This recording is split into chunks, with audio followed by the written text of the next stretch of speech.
Ibu mertua menghasutku untuk menjual warisan dari orang tuaku, hingga suami ikut terhasut dengan omongannya. Dasar benalu, aku tidak akan pernah menjual rumah mewah itu. Aku usir mereka dari rumah mewahku. Halo Bunda, selamat datang kembali ya. Semoga Bunda semuanya dalam keadaan sehat dan bahagia ya. Sebelum masuk ke ceritanya, silahkan Bunda-Bunda semuanya absen terlebih dahulu ya. Bunda semuanya dari daerah mana saja yang sudah subscribe, semoga rezekinya lancar ya. Udara pagi di halaman rumah besar itu selalu membawa aroma yang sama. Wangi melati dari taman depan yang ditanam almarhumah mama, bercampur bau segar rumput yang baru dipangkas. Embun masih menempel di dedaunan, memantulkan cahaya matahari yang mulai mengintip di ufuk timur. Rumah mewah 2 lantai itu berdiri anggun di sudut jalan perumahan elit, dengan pagar hitam besi tempa yang berukir indah dan gerbang otomatis yang membuka pelan setiap kali mobilku masuk. Setiap kali aku memandangnya, hatiku dipenuhi rasa syukur yang sulit diungkapkan dengan kata-kata, sekaligus rindu yang menusuk. Rumah ini adalah peninggalan papa dan mama. Tempat aku lahir, tumbuh, belajar, jatuh, dan bangkit. Disinilah aku meniup lilin ulang tahun pertamaku, menunggu papa pulang kerja di teras sambil memegang boneka, dan menangis di bahu mama saat hatiku patah untuk pertama kalinya. Setelah mereka meninggal beberapa tahun lalu, aku, Alia, menjadi satu-satunya pewaris. Rumah ini bukan sekadar bangunan, ia adalah bagian dari jiwaku, seperti album kenangan yang berdiri kokoh di antara dinding-dindingnya. Aku sudah bertekad, apapun yang terjadi, aku akan merawatnya dan menjaganya tetap utuh. Sayang, kopi kamu sudah aku taruh di meja makan. Suara suamiku, Randy, memecah lamunanku dari arah ruang makan. Nada suaranya terdengar santai seperti biasa, hangat di telinga. Meskipun entah kenapa akhir-akhir ini aku sering merasa ada jarak di antara kami yang tak terlihat. Randy, pria berusia 34 tahun yang dulu membuatku jatuh hati karena kesederhanaannya dan tatapan matanya yang selalu jujur, kini terasa sedikit berbeda. Kami menikah 5 tahun lalu, dan setelah itu aku mengajaknya tinggal di rumah warisan ini. Aku berpikir, apa salahnya berbagi rumah dengan suami? Rumah ini terlalu besar untuk kutinggali sendirian. Ada 6 kamar tidur, 2 ruang keluarga, dapur luas dengan meja marmer putih, serta halaman belakang yang cukup untuk pesta kebun. Aku bahkan mempersilakan ibu mertuaku, Bu Ratna, datang menginap kapanpun beliau mau. Kupikir, itu akan membuat hubungan keluarga semakin hangat. Namun, 6 bulan terakhir segalanya berubah. Bu Ratna, yang awalnya hanya datang menginap seminggu sekali, kini nyaris menetap di sini. Awalnya aku tak keberatan, mencoba menganggapnya sebagai bentuk bakti pada orang tua suami. Tapi perlahan aku mulai merasakan tatapan menilai dari matanya setiap kali aku berjalan melewati ruang tamu. Tatapan itu seperti mengukur setiap perabotan, setiap sudut, dan mungkin juga setiap langkahku di rumah ini. Rumah ini besar sekali, Alia, ucapnya suatu sore, duduk di kursi rotan ruang tamu sambil memandangi langit-langit tinggi dengan lampu gantung kristal yang berkilauan. Kalau dijual, uangnya bisa dipakai untuk modal usaha atau beli rumah yang lebih sederhana. Hemat biaya, kan? Suaranya terdengar ringan, seperti sedang memberi saran biasa, tapi aku bisa merasakan sesuatu yang tersembunyi di baliknya. Aku tersenyum kaku. Maaf, Bu. Rumah ini peninggalan orang tua saya. Saya tidak ada niat menjualnya. Ucapanku itu sebenarnya singkat, tapi nadanya tegas. Bagiku, hal ini bukan bahan diskusi yang bisa dinegosiasikan. Entah mengapa, aku menangkap ada kilatan kecewa di matanya sebelum ia mengalihkan pandangan. Randy, yang duduk di sebelahnya sambil memegang cangkir kopi, hanya diam. Ia mengaduk pelan minumannya, seolah tak ingin terlibat. Hari-hari berikutnya, Bu Ratna semakin sering menyinggung soal rumah ini. Kadang sambil bercanda saat makan malam, kadang dengan nada serius ketika kami duduk berdua di teras. Menurutnya, rumah sebesar ini terlalu mewah untuk kami berdua, apalagi kalau nanti punya anak. Ia bilang rumah ini seperti beban, tagihan listrik yang tinggi, biaya perawatan yang besar. Katanya, lebih baik uangnya diputar untuk sesuatu yang menghasilkan. Awalnya aku hanya menanggapi dengan senyum dan mengalihkan pembicaraan. Namun suatu pagi, saat aku hendak menuju ruang tamu untuk mengambil buku, langkahku terhenti di depan pintu yang sedikit terbuka. Di dalam, terdengar suara Bu Ratna, lebih rendah dari biasanya, seperti sedang merayu. "Ren, kamu pikirkan lagi ucapan ibu," katanya pelan tapi tegas. "Kalau rumah ini dijual, kita bisa dapat miliaran.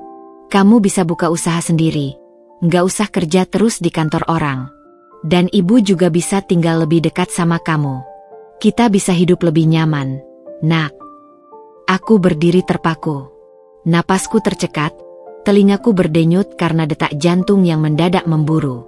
"Iya, Bu. Saya mengerti," jawab Randy, suaranya lirih, nyaris berbisik. "Nanti saya coba bicarakan lagi sama Alia." Itu seperti tamparan. Sejak kapan suamiku mulai mempertimbangkan ide itu? Sejak kapan kata-kata ibunya mampu menembus keyakinannya? Aku menutup pintu perlahan, berusaha mengatur napas yang mulai memburu. Kutarik udara dalam-dalam, mencoba mengusir rasa bergetar di dadaku. Untuk pertama kalinya sejak menikah, aku merasa ada sesuatu yang benar-benar mengancam. Bukan dari luar, bukan dari orang asing, tapi dari orang yang kucintai, dari dalam rumahku sendiri. Ketika aku duduk di meja makan beberapa menit kemudian, Randy menyapaku seperti biasa. Senyumnya tipis, tatapannya tenang, seolah tak ada pembicaraan rahasia yang baru saja berlangsung. Aku membalasnya dengan senyum palsu yang entah kenapa terasa berat.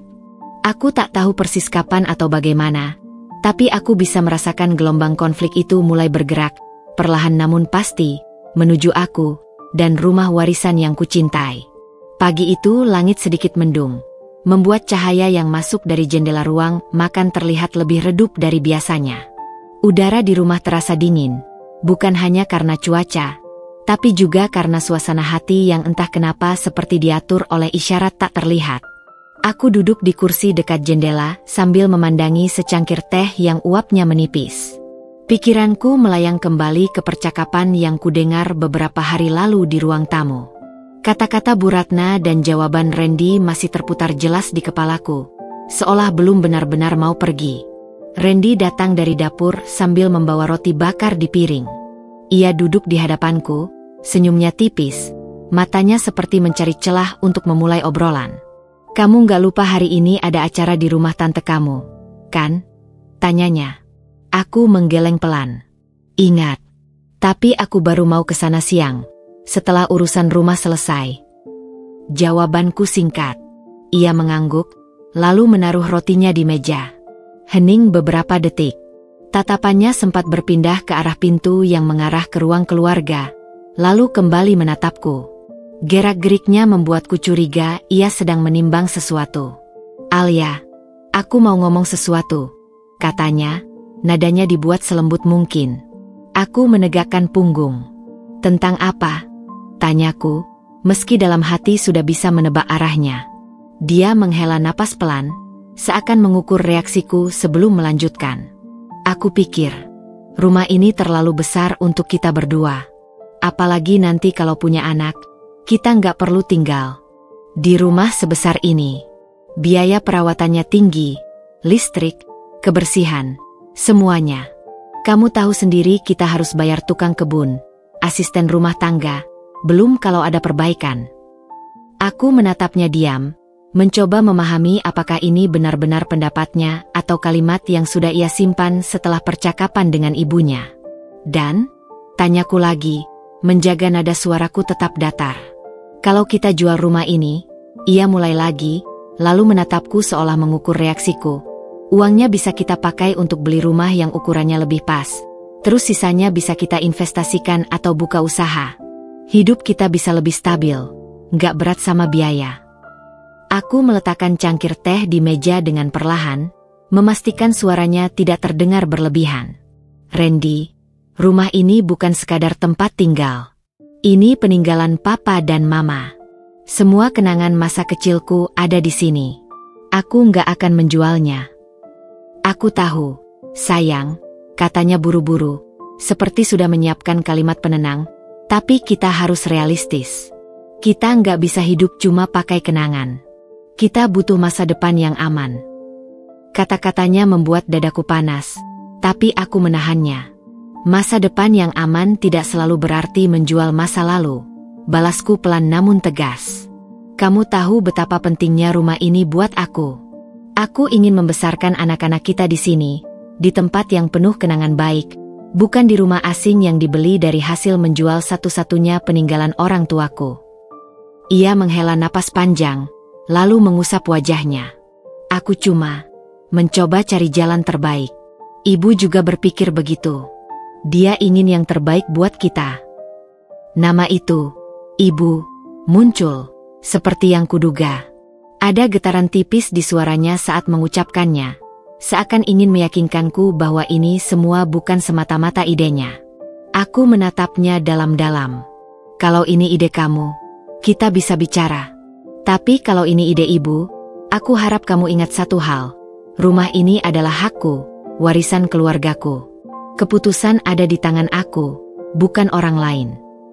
Randy terdiam, menunduk sebentar sebelum menatapku lagi. Ada sesuatu di matanya yang tidak bisa kutebak, campuran ragu, kesal, dan mungkin sedikit rasa bersalah. Ia tidak menanggapi kata-kataku lagi, hanya mengangguk kecil lalu kembali memakan rotinya. Suasana makan pagi itu berubah sunyi. Yang terdengar hanya suara sendok dan garpu menyentuh piring. Sesekali diiringi suara burung dari luar jendela. Tapi di balik kesunyian itu, aku bisa merasakan ada sesuatu yang retak. Retak kecil yang jika dibiarkan, suatu hari akan menjadi celah besar yang sulit diperbaiki. Saat ia selesai makan dan beranjak ke kamar untuk bersiap-siap, aku masih duduk di kursi, memandangi secangkir teh yang kini sudah dingin. Aku tahu, ini baru awalnya. Kata-kata pagi ini akan menjadi bibit pertikaian yang tumbuh pelan-pelan. Dan aku harus bersiap, karena aku tidak akan pernah melepaskan rumah ini, berapapun harga yang mereka tawarkan, atau seberapa manis alasan yang mereka kemukakan. Di luar, awan mulai bergerak menutupi matahari. Rumah ini terasa lebih sepi, lebih dingin. Aku menarik napas panjang, menatap setiap sudut ruang makan, setiap ornamen yang dulu dipilih mama, setiap meja dan kursi yang punya cerita sendiri.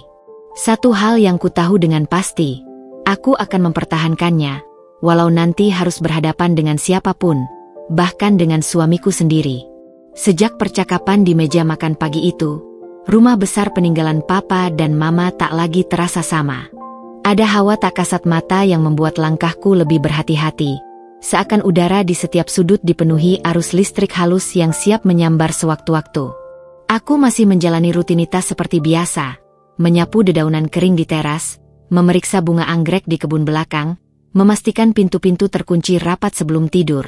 Namun telingaku kini selalu waspada, menangkap bisik-bisik samar dari balik pintu yang hanya tertutup setengah. Bu Ratna mulai menunjukkan kehadiran yang lebih kentara. Dulu ia sering mengurung diri di kamarnya atau duduk santai di ruang keluarga sambil merajut dan menonton sinetron. Sekarang, kemanapun aku melangkah, terasa seperti ada mata yang mengawasi. Ia kerap berdiri di ambang pintu dapur, menyandarkan tubuh pada kusen sambil melipat tangan. Matanya mengikuti gerakanku memotong bawang atau mengaduk sup. Komentarnya mengalir lembut, tapi mengandung duri yang tak terlihat. Wah, listrik bulan ini pasti tinggi sekali. Ya, Alia. Lampu gantung di ruang tamu itu kalau malam nyalanya terang sekali. Padahal kan kita cuma bertiga di rumah. Ucapannya diiringi senyum tipis yang tak sampai ke matanya. Aku hanya menunduk, pura-pura sibuk, meski di dalam dada ada sesuatu yang mengeras. Ia pandai memilih waktu. Saat Randy ada di rumah, komentarnya terdengar seperti obrolan ringan yang penuh perhatian. Ren, rumah ini luas sekali. Kalau nanti sudah punya anak, malah kebanyakan ruang kosong. Sayang kalau tidak dimanfaatkan. Kalau dijual, kita bisa dapat rumah yang lebih dekat ke sekolah bagus. Alia kan pasti setuju, ya. Sekilas tatapannya singgah padaku, tajam tapi singkat, lalu kembali ke wajah anaknya. Aku menjawabnya dengan senyum hambar atau berpura-pura fokus mengiris sayuran, menahan diri untuk tidak terpancing. Sore itu aku menemukannya di ruang kerja Papa. Ruangan yang pintunya selalu tertutup itu menyimpan aroma buku tua bercampur kayu jati yang sudah lama tak dipelitur. Aroma yang biasanya menenangkan hatiku. Namun kali ini, rasa tenang itu terganti oleh desakan ingin mengusir seseorang. Ia berdiri di depan lemari kaca. Jemarinya menyusuri debu tipis di atas bingkai foto Mama. Sayang sekali, ya, barang-barang ini cuma disimpan begini. Kalau dilelang, mungkin bisa dapat harga lumayan. Katanya terdengar ringan, seperti menyampaikan ide kecil, tapi gerakan tangannya yang menyentuh wajah Mama di foto membuatku melangkah maju. Bu, itu peninggalan orang tua saya, kataku, menahan agar suaraku tetap stabil. Tidak untuk dijual. Senyumnya sedikit mengendur, tapi sorot matanya tidak goyah. Ibu cuma bilang, sayang saja kalau hanya jadi pajangan. Tapi ya, terserah kamu. Ia berbalik dan keluar, meninggalkan aroma parfum mawar yang samar, aroma yang entah kenapa terasa seperti tanda kepemilikan yang ia tinggalkan di udara. Beberapa hari kemudian, ia mulai mengambil alih ritme rumah tanpa diminta. Tukang kebun yang biasanya datang 2 kali seminggu tiba-tiba hanya datang seminggu sekali. Katanya, biar hemat, Alia. Lagi pula halaman kita kan gak selalu kotor. AC di ruang tamu dimatikannya saat aku keluar sebentar. Dan ketika kutanya, jawabannya sederhana, sayang listrik. Awalnya aku mencoba menganggap ini niat baik, tapi lama-lama aku mengerti, ini bukan sekadar mengatur pengeluaran. Ini adalah pesan diam-diam. Rumah ini terlalu besar dan terlalu mahal untuk dipertahankan. Randy pun mulai ikut-ikutan mengomentari biaya listrik, biaya perawatan kebun, bahkan jumlah air yang dipakai. Nada bicaranya mirip Bu Ratna, halus, tapi berulang, seperti tetesan air yang sabar menembus batu. Malam itu, saat melangkah di lorong menuju kamar, aku mendengar suara rendah dari balik pintu kamar Bu Ratna. Ren, kamu itu anak laki-laki. Masa nggak punya rumah sendiri? Hidup numpang sama istri itu gimana rasanya? Kalau rumah ini dijual, kamu bisa beli rumah atas nama kamu sendiri. Kamu yang jadi kepala keluarga, bukan numpang di rumah warisan. Kata, numpang, itu menghantamku seperti palu. Suaranya tidak keras, tapi cukup jelas untuk menusuk sampai ke dalam. Aku berdiri mematung. Jemariku mengepal di sisi tubuh. Dalam hati aku tahu, ini bukan sekadar saran. Ini sudah serangan langsung, yang diarahkan untuk memecah fondasi yang kami bangun bersama. Beberapa menit kemudian, Randy keluar dan terkejut melihatku berdiri di lorong. Ia tersenyum tipis, tapi matanya menghindar. Kamu belum tidur? Tanyanya. Belum, jawabku singkat. Lalu berjalan melewatinya tanpa menoleh. Di kamar, aku berbaring menatap langit-langit, mendengar suara jarum jam berdetak teratur. Dinding-dinding rumah ini dulu penuh kenangan hangat, tapi sekarang aku merasakan sesuatu yang asing merayap di antaranya, bisik-bisik yang ingin merobohkannya dari dalam. Dan aku mulai sadar, jika aku tidak bertindak hati-hati, aku bisa kehilangan segalanya. Bukan hanya rumah ini, tapi juga kendali atas hidupku sendiri. Malam itu, tidurku hanya sebentar-sebentar. Setiap kali mata terpejam, suara Bu Ratna kembali terngiang. Kata, numpang, yang diucapkannya begitu ringan, seakan hanya fakta yang tak perlu dibantah. Menjelang subuh, aku bangun lebih awal, berharap bisa menikmati secangkir teh hangat sendirian di teras. Tapi ketika aku keluar kamar, langkahku terhenti. Lampu ruang keluarga sudah menyala, dan dari arah dapur terdengar suara sendok beradu dengan gelas. Bu Ratna duduk di meja makan, mengenakan daster biru pucat dengan rambut diikat seadanya. Wajahnya tampak lelah, tapi matanya segar, seolah tak pernah tidur. Randy duduk di seberangnya, masih dengan kaos oblong dan celana tidur. Mereka tampak tengah berbincang serius, dan begitu aku melangkah lebih dekat, nada suara Bu Ratna terdengar lebih lembut dari biasanya. seperti seorang ibu yang membisikkan rahasia. Dulu, waktu kamu kecil, ibu kerja siang malam. Jual kue, jahit baju orang, apa saja supaya kamu bisa sekolah. Ibu nggak pernah minta apa-apa dari kamu, Ren. Sekarang ibu cuma ingin lihat kamu punya rumah sendiri, biar nggak bergantung sama siapapun. Jemarinya menyentuh punggung tangan Randy, gerakan pelan yang syarat dengan makna. Randy mengangguk perlahan, tak langsung menjawab. Matanya menatap meja, seperti anak kecil yang sedang ditegur namun tak berani membantah. Aku berdiri di ambang pintu, rasa hangat teh di tanganku mendadak hilang, tergantikan oleh gelombang dingin yang menjalar ke seluruh tubuh. Alia punya rumah dari orang tuanya. Itu rezeki dia, lanjut Bu Ratna, nadanya seperti menimbang keadilan. Tapi kamu harus mulai dari nol. Ibu nggak mau kamu cuma jadi tamu tetap di rumah orang lain. Aku menarik napas dalam-dalam, lalu melangkah masuk. Pagi, ucapku, mencoba terdengar biasa saja. Randy langsung duduk tegak, sementara Bu Ratna menoleh dengan senyum tipis yang entah kenapa membuat kulitku merinding. Pagi, Alia, katanya, kita lagi ngobrol saja. Ibu cerita masa lalu sama Randy. Ia menyeruput tehnya, lalu menatapku dengan mata yang tampak polos, seakan ucapannya barusan tak mengandung apapun selain nostalgia. Aku duduk, meletakkan cangkir di meja. Aku juga ingat masa lalu orang tuaku, kataku pelan, menatap langsung ke matanya. Mereka kerja keras supaya aku punya tempat ini, supaya aku nggak harus pindah-pindah rumah. Senyumku datar, tak mengundang balasan. Randy menggeser duduknya, pandangannya bergantian antara aku dan ibunya. Kita cuma diskusi, Alia. Nggak ada maksud, ucapnya, tapi kalimatnya mengambang di udara. Hari-hari berikutnya, permainan halus itu berlanjut. Bu Ratna mulai menyelipkan cerita-cerita pengorbanannya di setiap kesempatan. Saat makan malam, ia bercerita bagaimana ia pernah menjual cincin kawinnya untuk membayar uang sekolah Randy. Saat di ruang tamu, ia mengenang malam-malam begadang menjahit pakaian demi membeli sepatu baru untuknya.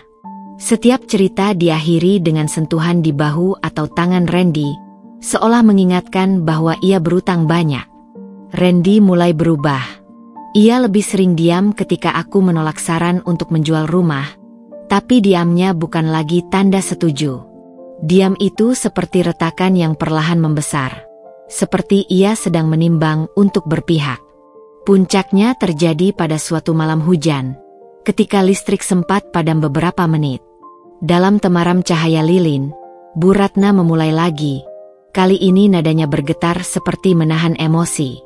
Kalau papa kamu masih ada, Ren, dia pasti ingin kamu punya rumah sendiri. Lelaki itu harus berdiri di kakinya sendiri. Air matanya jatuh, dan Randy langsung meraih tangannya, menatapnya dengan raut bersalah. Aku duduk di kursi seberang, merasakan dinding-dinding rumah ini seolah semakin dekat, menekan dari segala arah. Aroma tanah basah dari luar bercampur dengan wangi lilin dan dingin hujan, membuat udara di ruangan terasa berat. Di mataku, ini bukan sekadar drama ibu dan anak.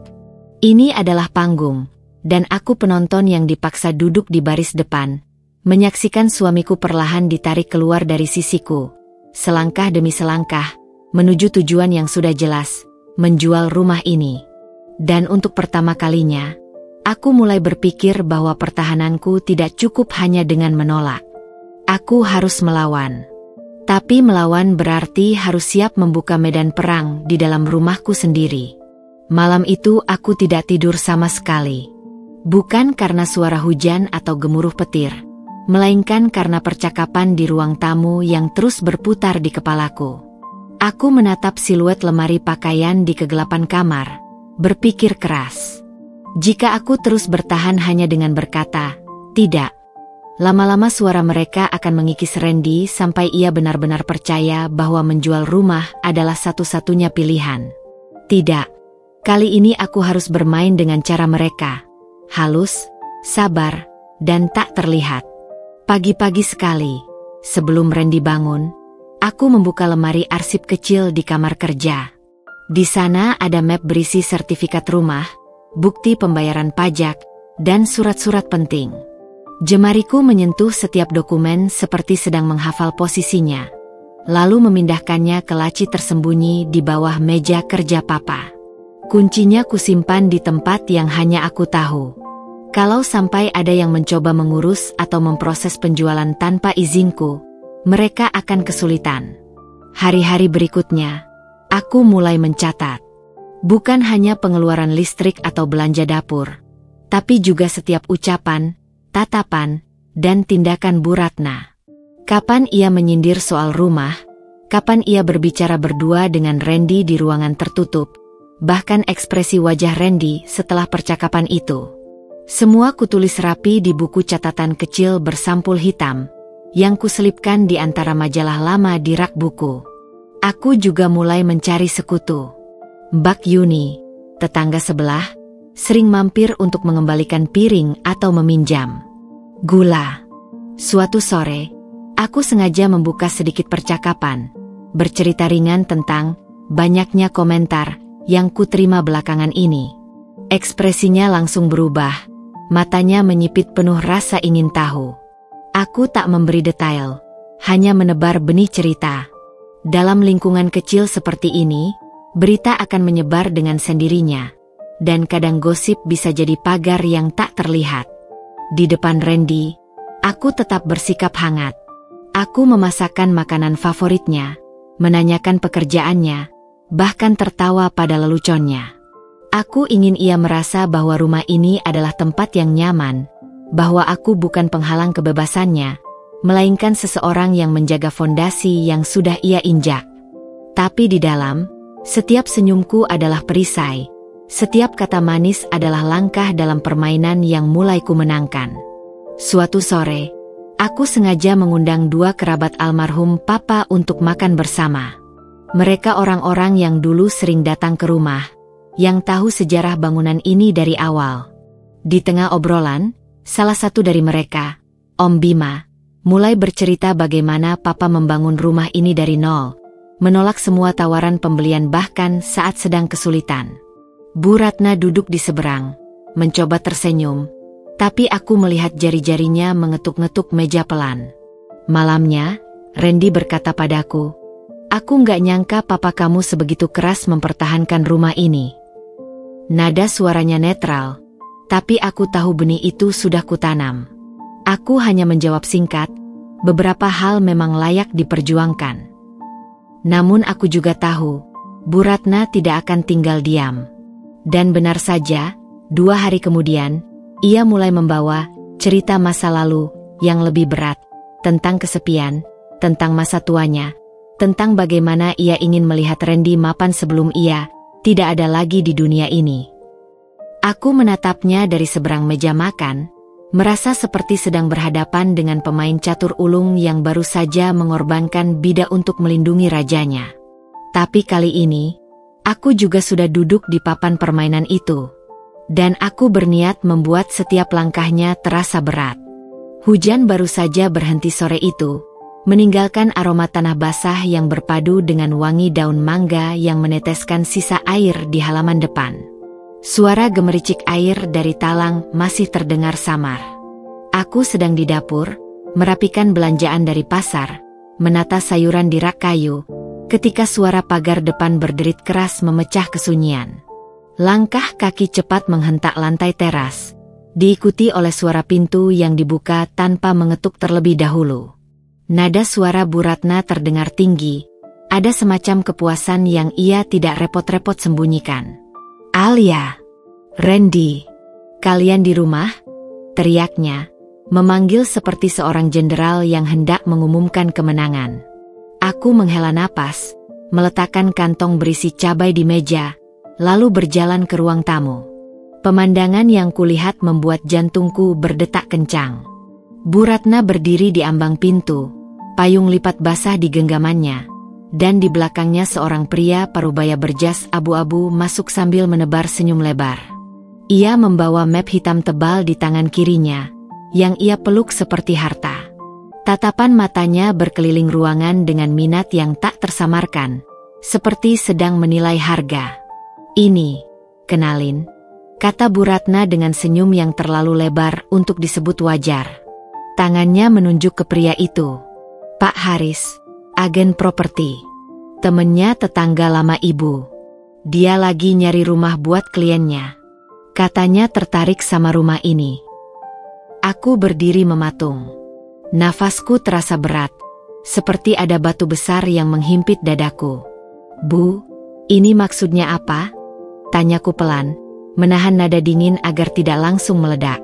Suara langkah di tangga terdengar. Randy turun, masih memakai kaos rumahan dan celana pendek. Wajahnya terlihat bingung. Apa yang terjadi?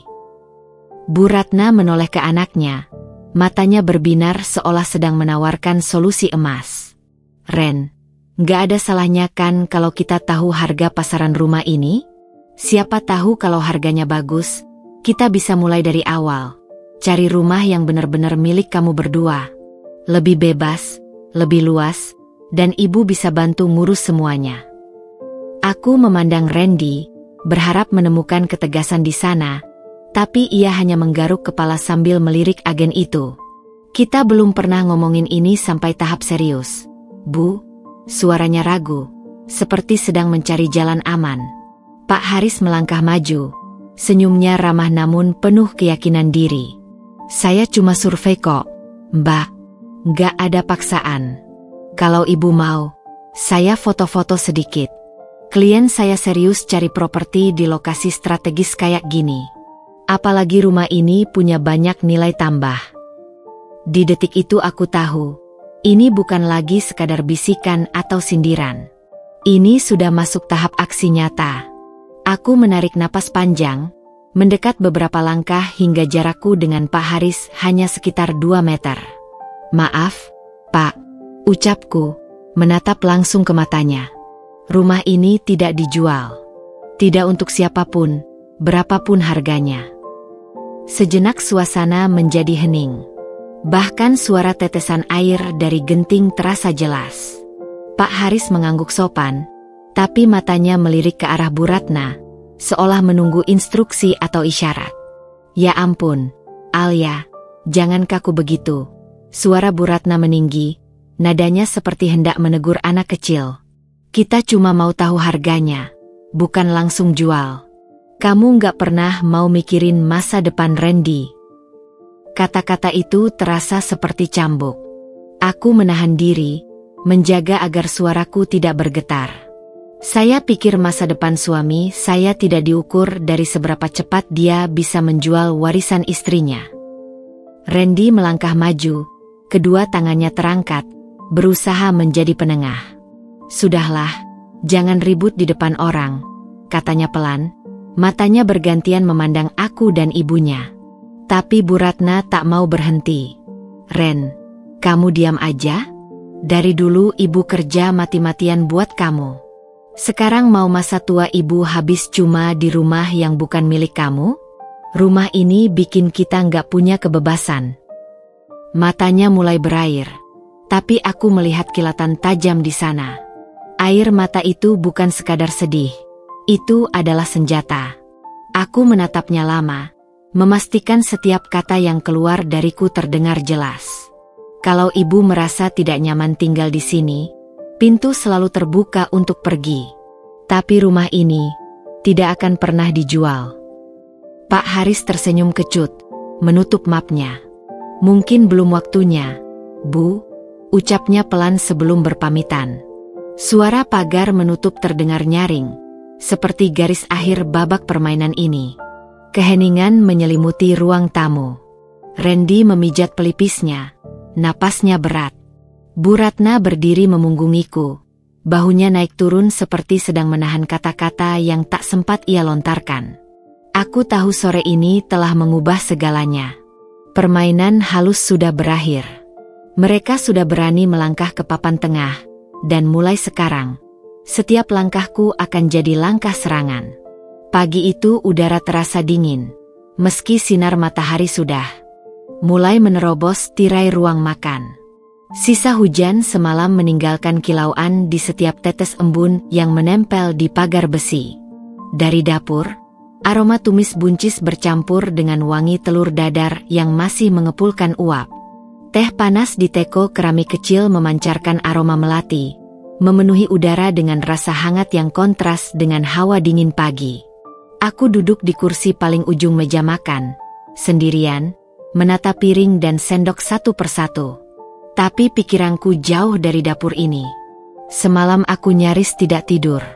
Setiap kali memejamkan mata, ucapan Bu Ratna terulang seperti piringan hitam yang macet di satu bagian lagu. Nada suaranya yang penuh keyakinan ketika membawa agen properti ke rumahku masih menusuk telinga.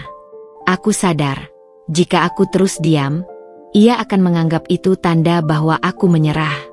Dan di permainan seperti ini, diam adalah kelemahan yang mengundang serangan berikutnya. Hari ini, aku memutuskan memutar keadaan. Tidak dengan teriakan, tidak dengan adu mulut, tapi dengan langkah halus yang akan ia rasakan pelan-pelan, seperti air yang mengikis batu. Suara langkah kaki terdengar dari tangga, berat dan malas. Randy muncul dengan rambut acak-acakan, kaos abu-abu longgar, dan celana pendek yang sedikit kusut. Matanya setengah terpejam, seperti masih membawa sisa mimpi. Pagi, ucapnya sambil duduk, menguap panjang. Aku mendorong piring berisi sarapan ke arahnya. Pagi. Suaraku terdengar tenang, tapi di kepalaku sudah tersusun kalimat yang akan kulempar. Aku menatapnya sebentar lalu berkata, "Ren, aku kepikiran sesuatu semalam." Ia berhenti mengunyah, menatapku dengan alis sedikit terangkat. "Kepikiran apa?" tanyanya. Nada suaranya masih datar. "Aku rasa, kalau kita mau mikirin masa depan, memang harus ada rencana," jawabku sambil pura-pura sibuk merapikan tatakan gelas. "Tapi, bukan berarti menjual rumah ini satu-satunya jalan." Randy menaruh garpunya. Terus. Aku meneguk teh pelan, menahan tatapan agar tetap netral. Kita bisa atur keuangan dengan lebih baik. Bahkan, kalau perlu, aku bisa cari penghasilan tambahan dari rumah ini. "Maksudmu?" Ia mengerutkan kening, setengah penasaran setengah curiga. "Rumah ini luas, punya halaman yang cantik, arsitekturnya klasik. Banyak orang rela bayar mahal untuk pakai tempat seperti ini. Kita bisa sewakan sebagian untuk acara, syuting, atau sesi foto." Jelasku, suaraku tenang seolah ini hanya ide spontan. "Jadi bukannya mengurangi aset, kita justru menambah pemasukan." Randy mengangguk pelan, meski belum sepenuhnya yakin. "Aku tahu, disinilah celahnya. Dan kalau ibu mau," lanjutku dengan nada seolah-olah menawarkan kebaikan, "beliau bisa ikut mengurus tamu atau acara yang berlangsung di sini. Jadi ibu juga merasa berperan, dan punya penghasilan sendiri." Langkah kaki terdengar dari arah belakang. Aku tidak menoleh, tapi aku tahu betul siapa itu. Bu Ratna muncul dengan daster bermotif bunga biru yang agak kusut, rambutnya diikat seadanya. Wajahnya datar, tapi dari sorot matanya jelas ia sudah mendengar sebagian besar percakapan kami. "Penghasilan sendiri? Kamu pikir ibu nggak mampu cari uang?" tanyanya ketus, nada suaranya dingin seperti pisau yang baru diasah. Matanya menghindar dari tatapanku, tapi rahangnya mengeras. Aku tersenyum tipis, tapi mataku tetap memandangnya. "Bukan begitu, Bu. Saya hanya ingin kita semua mendapat manfaat dari rumah ini. Kan lebih enak kalau semua terlibat dan ikut merasakan hasilnya, daripada menjual dan habis begitu saja." Randy yang biasanya enggan ikut dalam percakapan panas, kali ini mencondongkan tubuh. "Sebenarnya masuk akal juga, Bu. Kalau bisa dapat uang tanpa harus pindah, kenapa enggak?" Bu Ratna diam sejenak. Aku bisa melihat perubahan kecil di wajahnya.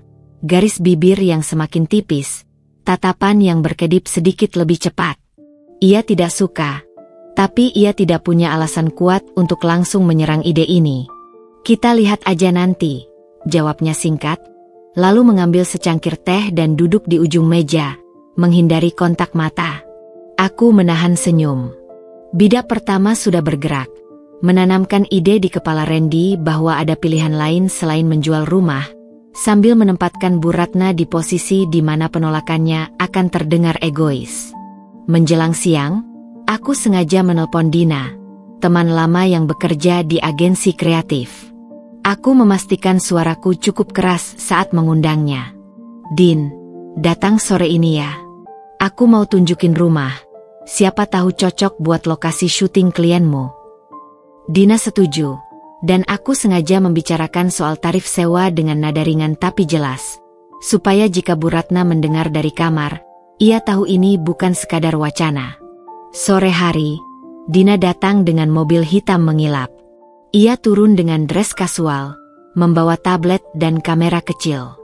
Aku menyambutnya dengan senyum hangat, lalu membawanya berkeliling rumah. "Li, rumah ini keren banget. Ruang tamunya tinggi, pencahayaannya alami, taman belakangnya rapi," katanya sambil memotret sudut-sudut rumah. "Kalau buat syuting iklan, ini bisa jadi lokasi premium.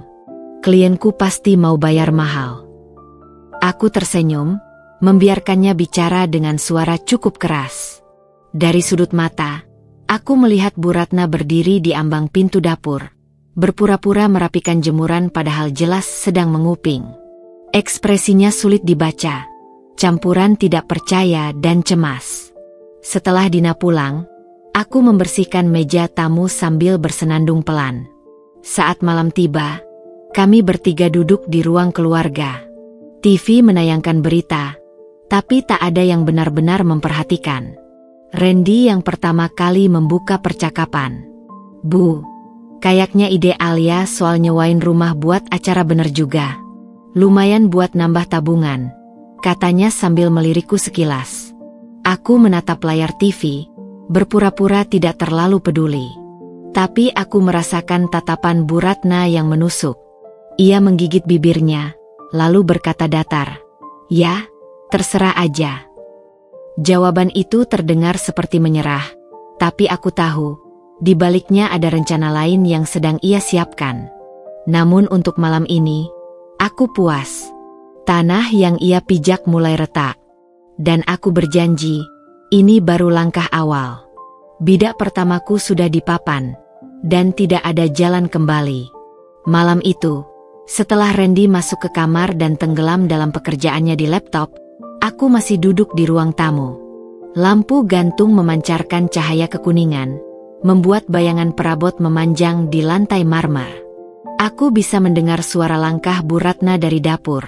Lambat, tapi penuh tekanan. Aku tahu, ide menyewakan rumah ini sudah menusuk harga dirinya. Dan orang seperti Bu Ratna tidak pernah diam jika merasa terpojok. Keesokan paginya, suasana rumah terasa aneh. Biasanya Bu Ratna akan duduk di meja makan sambil membaca koran atau menonton berita. Tapi kali ini ia sibuk di halaman depan, berbicara dengan seseorang. Aku mengintip lewat celah tirai. Seorang perempuan parubaya, berpakaian rapi, memegang map tebal. Wajahnya familiar. Agen properti yang kemarin datang. Aku membuka pintu pelan-pelan, menyapa dengan senyum. "Pagi, Bu." Bu Ratna menoleh cepat, senyumnya kaku. "Oh, ini cuma ngobrol sebentar," ujarnya singkat, lalu mengalihkan pandangan ke agen itu. Aku mendekat, pura-pura tak paham. "Ngobrol soal apa, Bu?" Agen itu tampak canggung. Ibu Ratna bilang mau diskusi lagi soal kemungkinan penjualan rumah. Ah, jadi begitu. Permainan halusnya dimulai. Aku menahan tawa kecil di dalam hati. Wah, sayang sekali, Bu. Soalnya kemarin ada teman saya dari agensi yang bilang rumah ini cocok untuk lokasi syuting. Dia bahkan sudah kasih estimasi pendapatan per bulan kalau disewakan. Lumayan loh, bisa lebih besar dari bunga deposito. Aku sengaja menyebut angka yang cukup menggiurkan. Mata agen itu sedikit membesar, lalu melirik Bu Ratna. Dan aku bisa melihat, Bu Ratna mulai kehilangan kendali situasi. Ya sudah, kita lanjut lain kali saja, katanya cepat pada agen tersebut. Perempuan itu pamit, tapi sebelum pergi, ia sempat berkata, kalau sewanya jadi, kabari saya juga, ya. Setelah pintu pagar tertutup, Bu Ratna masuk ke rumah tanpa menatapku. Aku ikut masuk, berjalan pelan di belakangnya. Bu, kalau mau diskusi soal rumah, mending kita bertiga yang bicara. Biar nggak ada salah paham, ujarku lembut. Dia berbalik, matanya menyipit. Kamu itu pintar ya, pintar muter-muterin omongan. Aku hanya tersenyum tipis. Bukan pintar muter, Bu. Saya cuma nggak mau kita rugi. Hari itu, ia lebih banyak diam. Tapi diamnya bukan berarti menyerah. Aku bisa merasakannya seperti listrik statis di udara. Dan benar saja, sore harinya aku mulai mencium baunya. Randy pulang lebih cepat dari biasanya. Wajahnya agak tegang. Li, ibu cerita. Katanya kamu nggak mau terima tamu yang ibu undang? Katanya kamu bersikap nggak sopan sama agen properti. Aku menatapnya lama, lalu berkata pelan. Ren, aku nggak menolak tamu. Aku cuma menawarkan pilihan lain supaya rumah ini tetap jadi milik kita. Tadi agen itu malah tertarik dengan ide penyewaan. Randy terdiam, tampak bimbang. Dan itu sudah cukup bagiku. Setidaknya ia mulai melihat bahwa cerita Bu Ratna tidak utuh. Malam itu, aku menyiapkan makan malam yang agak mewah. Sup krim jagung, ayam panggang, dan puding karamel. Saat makan, aku bercerita tentang telepon dari Dina yang menanyakan ketersediaan rumah minggu depan untuk sesi foto brand terkenal. Aku membiarkan detailnya mengalir seperti kebetulan, sambil memastikan Randy mendengar. Bu Ratna menyuap makanannya tanpa bicara, tapi aku menangkap kilatan kesal di matanya. Ia tahu, langkah sunyinya pagi tadi sudah mulai retak sebelum sempat menjadi serangan penuh. Dan aku tahu, perang ini baru saja naik ke level berikutnya. Pagi itu, matahari belum terlalu tinggi ketika suara sapu lidi terdengar dari halaman depan. Aku keluar kamar dengan langkah pelan, mencium aroma kopi hitam yang pekat dari dapur. Pasti Bu Ratna sudah bangun lebih dulu. Dari jendela ruang tamu, aku melihatnya menyapu halaman sambil sesekali berhenti, berbicara dengan Bu Yati, tetangga sebelah yang sedang menyiram tanaman. Gerakan bibirnya cepat, ekspresinya dibuat-buat ramah. Aku tak perlu menebak dua kali untuk tahu bahwa namaku pasti sudah masuk dalam percakapan itu. Aku membuka pintu, berdiri di ambang. Pagi, Bu Yati. Sapaku, tersenyum. Bu Yati tampak sedikit kaget, lalu membalas senyum seadanya. Pagi, Alia, suaranya pelan, seperti menimbang-nimbang kata berikutnya. Bu Ratna menoleh sekilas, lalu kembali menyapu. Aku lagi cerita ke Bu Yati, katanya kamu sibuk banget sekarang, sampai jarang keluar rumah. Ucapnya santai, seolah itu hal biasa. Aku bilang, ya wajar sih. Kan kalau sudah urus rumah besar gini pasti capek. Nada bicaranya terdengar ringan, tapi aku menangkap lapisan makna di bawahnya. Menanam kesan bahwa aku terlalu sibuk untuk bersosialisasi, atau bahkan malas. Aku menahan diri untuk tidak menanggapi secara frontal. Oh, iya, kemarin memang banyak tamu kerjaan datang ke rumah. Dina dari agensi foto juga sempat mampir. Bu, lumayan. Mau sewa rumah ini buat proyek besar. Ucapku dengan senyum tipis, memastikan kalimat itu terdengar hingga pagar. Mata Bu Yati langsung berbinar. Wah, hebat itu, Li. Kalau rumahnya dipakai begitu kan bagus. Ramai, ada pemasukan. Aku melirik Bu Ratna sekilas. Ada kerutan halus di antara alisnya. Siangnya, saat aku keluar membeli bahan makanan, beberapa tetangga menyapa dengan nada aneh. Ada yang memuji kesibukanku, ada yang bertanya apakah aku betah tinggal di rumah sebesar ini, dengan suasana yang, ya, kamu tahulah. Kalimat terakhir itu membuatku paham. Bu Ratna mulai menabur cerita, Mungkin soal aku yang dianggap menghambat rencana keluarga. Namun sore itu, justru datang kejutan. Randy pulang membawa 2 kantong belanjaan. Aku ketemu Bu Yati di depan tadi, katanya sambil menaruh kantong di meja dapur. Dia bilang rumah kita mau dipakai buat syuting. Kok aku nggak dikasih tahu? Aku memandangnya sebentar. Maksudnya supaya nanti kalau sudah pasti, aku bisa jelasin semua detailnya langsung.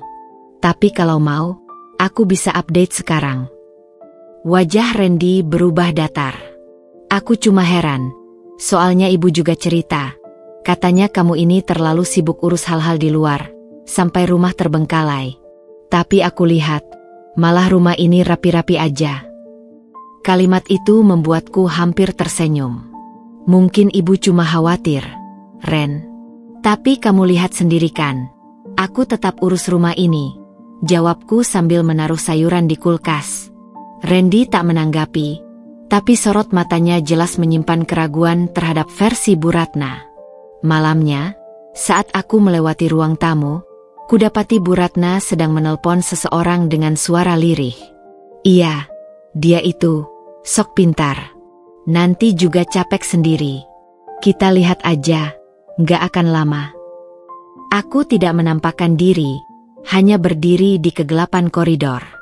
Kata-kata itu membuatku yakin, ia sudah menyiapkan langkah berikutnya. Tapi ia tidak sadar, semakin ia berbicara, semakin banyak orang yang mulai melihat celah di balik senyum manisnya. Dan aku tahu, waktuku untuk membalik papan permainan ini semakin dekat. Pagi itu udara terasa segar setelah hujan deras semalaman. Embun masih menempel di ujung daun, memantulkan sinar matahari pagi seperti butiran kaca kecil. Dari tempatku duduk di teras, aroma tanah basah bercampur wangi melati dari pot yang tergantung di tiang kayu. Aku mengangkat cangkir teh hangat, merasakan uapnya menyapu wajah. Di kepalaku, rencana sudah mulai terangkai seperti potongan puzzle yang pelan-pelan menemukan tempatnya. Aku tahu, melawan Bu Ratna secara langsung hanya akan membuatku terlihat reaktif di mata Randy. Jadi aku memilih jalan lain, jalan yang membuat setiap langkahku terlihat seperti kebetulan yang wajar, padahal sudah kuatur sedemikian rupa. Jam di ruang tamu baru saja menunjuk pukul 10 ketika suara derit pagar terdengar. Dari ujung teras, kulihat Dina muncul, ditemani 2 orang rekan fotografer.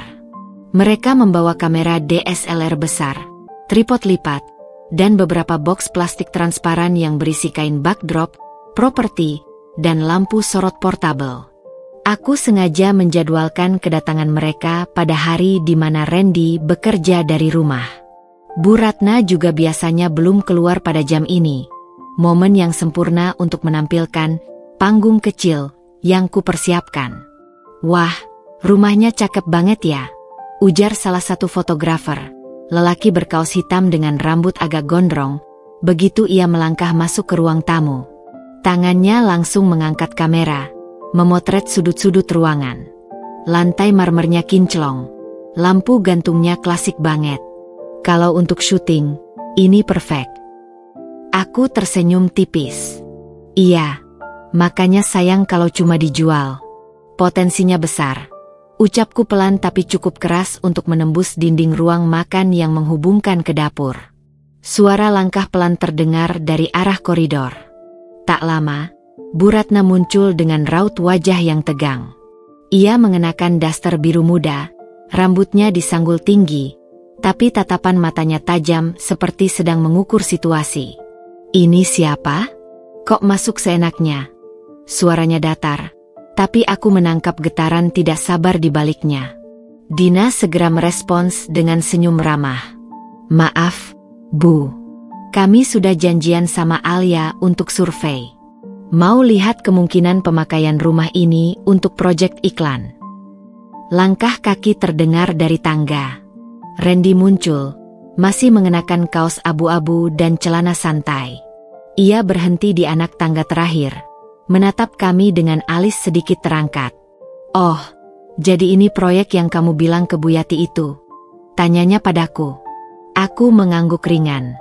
Iya, kalau deal, Kita bisa dapat penghasilan rutin tiap bulan. Randy mengangguk kecil. Tatapannya mulai menghangat. Aku tahu ia mulai membayangkan manfaatnya. Sementara itu, Bu Ratna berdiri di ambang pintu dapur. Tubuhnya setegak tiang. Wajahnya seperti sedang menahan sesuatu yang ingin ia lontarkan. Tapi ia sadar situasi tidak menguntungkannya. Tim Dina bergerak ke halaman depan. Saat tripod dibuka dan kamera diarahkan, salah satu fotografer berkata, "Pohon-pohon tua ini bikin rumah kelihatan megah dan berwibawa. Kalau dirobohkan, sayang sekali. Nilai estetikanya hilang." Kalimat itu bagai duri di telinga Bu Ratna. Aku tahu betul, beberapa minggu lalu ia sudah bilang ingin menebang pohon mangga tua dan 2 pohon palem besar supaya halaman terasa lega. Ide yang langsung kutolak mentah-mentah. Aku pura-pura fokus memberi arahan ke Dina tentang sudut pengambilan gambar.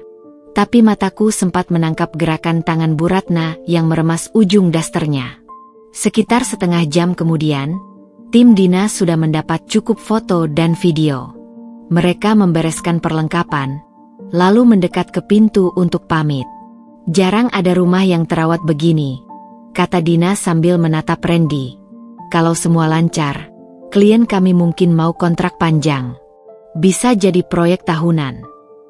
Randy tersenyum tipis dan mengangguk. Kabar bagus itu. Begitu pintu tertutup dan suara pagar kembali bergemerincing, rumah menjadi hening. Aku sengaja tidak langsung bicara, membiarkan ruang itu terisi oleh kesan yang baru saja mereka tinggalkan. Randy berjalan ke sofa dan duduk, kedua tangannya bertaut di pangkuan. Tatapannya tertuju padaku. Kalau memang bisa bawa pemasukan, aku rasa ide ini lebih masuk akal daripada jual rumah. Nada suaranya datar tapi mantap. Aku menahan senyum. "Itu yang dari awal aku pikirkan, Ren," jawabku, menjaga nada suaraku tetap lembut. Dari sudut mataku, aku melihat Bu Ratna menegang. Rahangnya mengeras. Matanya sempat melirik Randy sekilas sebelum ia berbalik menuju kamarnya tanpa sepatah kata. Langkahnya cepat, seperti ingin segera keluar dari panggung tempat ia baru saja kehilangan kendali. Aku menatap cangkir teh yang sudah dingin di meja. Rasanya seperti baru saja memenangkan ronde kecil dalam permainan panjang ini. Namun aku tahu satu hal, Bu Ratna bukan tipe yang diam setelah kalah langkah. Kemenangan kecil ini justru akan membuatnya semakin gelisah. Dan orang yang gelisah biasanya akan membuat kesalahan yang lebih fatal. Aku hanya perlu menunggu sedikit lebih lama, sampai ia yang menjerumuskan dirinya sendiri. Siang itu langit mendung, seperti menahan hujan yang belum jatuh. Udara di dalam rumah terasa berat, seolah menunggu sesuatu pecah. Randy duduk di ruang kerja lantai atas. Pintu setengah terbuka, suaranya terdengar samar-samar saat berbicara lewat telepon. Aku di dapur, menyiapkan sup ayam untuk makan siang. Bu Ratna muncul dari kamar dengan langkah mantap. Wajahnya rapi, bedak tipis, bibir merah muda, dan rambut disanggul lebih rapat dari biasanya. Aku tahu tanda-tanda ini. Ia sedang mempersiapkan pertunjukan. "Randy di atas?" tanyanya datar sambil mengambil gelas dari rak. "Ya, masih meeting," jawabku sambil tetap memotong wortel. Ia tidak langsung minum, melainkan berdiri di sana, memandangku lama. Tatapannya seperti menimbang-nimbang cara menusuk yang paling dalam. "Alia, aku cuma mau bilang, kalau kamu benar-benar sayang sama rumah ini, harusnya kamu nggak bikin rencana di belakang keluarga," ucapnya dengan nada yang dibuat-buat tenang, tapi ujungnya tajam. Aku mengangkat wajah, menatapnya lurus. "Maksud ibu?" "Ya, itu, proyek syuting." Tanpa ngomong ke aku dulu. Seolah-olah ibu ini nggak punya hak suara. Ia menekankan kata ibu dengan nada tinggi. Aku sengaja menunduk lagi, memotong wortel dengan irama teratur. "Saya sudah bilang ke Randy, dan saya pikir itu cukup." Ia menghela napas keras, seperti mencoba menahan emosi. Lalu, dengan gerakan yang hampir teatrikal, Ia menaruh gelas di meja makan dan menaiki tangga. Aku tahu ia akan langsung menemui Randy, dan itu bagian dari rencanaku. Beberapa menit kemudian, suara mereka terdengar dari atas. Awalnya pelan, lalu semakin jelas karena nada Bu Ratna meninggi. "Apa kamu nggak merasa dia mengatur semuanya diam-diam, Ren?" Suaranya menusuk, bahkan tanpa melihat wajahnya aku tahu matanya membelalak. "Alia udah bilang ke aku," jawab Randy. Suaranya terdengar menahan kesal. "Aku pikir itu ide bagus." "Ide bagus? Atau dia cuma mau cari muka di depan kamu, biar kamu pikir dia pintar?" Aku berhenti memotong sayur. Biarkan kata-kata itu mengalir, karena setiap kalimat yang ia ucapkan hanya membuatnya terdengar seperti orang yang takut kehilangan kendali. Langkah kaki berat terdengar di tangga. Mereka berdua turun, Randy di depan. Wajahnya datar tapi matanya gelap. Bu Ratna di belakang, bibirnya masih bergerak-gerak seperti menahan sisa amarah. "Alia," Randy memanggilku. Suaranya tegas. "Ibu bilang kamu sengaja atur pertemuan tadi buat menjatuhkan beliau." "Benar." Aku meletakkan pisau perlahan, lalu menatap mereka bergantian. "Tidak, Ren. Aku cuma ingin tunjukkan alternatif selain jual rumah. Semua orang bisa lihat kalau rumah ini punya nilai. Kalau itu dianggap menjatuhkan, aku nggak tahu lagi harus bicara bagaimana." Bu Ratna langsung memotong. "Kamu pintar membalikan keadaan. Dari dulu juga begitu. Manis di luar, tapi..." "Bu..." Randy menatapnya tajam. Suaranya meninggi, memotong kalimat yang belum selesai. "Cukup." Hening menggantung. Aku bisa melihat wajah Bu Ratna sedikit memucat. Kaget karena Randy jarang sekali menegurnya di depan orang lain. Tangannya yang tadi mengepal kini membuka, tapi jemarinya gelisah meremas sisi dasternya. "Ren, ibu cuma..." "Aku udah bilang cukup," potongnya lagi. Kali ini lebih tegas. Ia menatapku, matanya melunak sedikit. "Aku percaya kamu." Aku menunduk, pura-pura sibuk merapikan talenan, tapi di dalam dada, detak jantungku berirama kemenangan. Bu Ratna berdiri kaku beberapa detik, lalu berbalik masuk ke kamarnya tanpa sepatah kata. Langkahnya cepat, hampir tergesa. Pintu kamarnya tertutup lebih keras dari biasanya. Di ruang makan yang kembali hening, Randy menghela napas panjang dan duduk. "Maaf, kamu harus dengar semua itu." Aku tersenyum tipis. "Nggak apa-apa. Aku ngerti." Padahal, yang benar adalah, setiap kata yang meluncur dari mulut Bu Ratna barusan telah membentuk retakan baru di topengnya. Dan sekali retak, topeng itu tak akan pernah utuh kembali. Aku hanya perlu menunggu hujan besar itu datang, dan aku akan siap menyambutnya. Hujan sudah turun sejak dini hari. Bukan hujan deras, melainkan rintik rapat yang tak henti, seperti jarum-jarum halus yang menyulam udara dengan dingin. Dari tempatku duduk di ruang makan, aku bisa mendengar irama tetesnya yang menghantam genting, lalu menetes ke teras. Bau tanah basah bercampur wangi kopi hitam yang baru diseduh memenuhi ruangan, membuat pagi terasa lebih kelabu dari biasanya.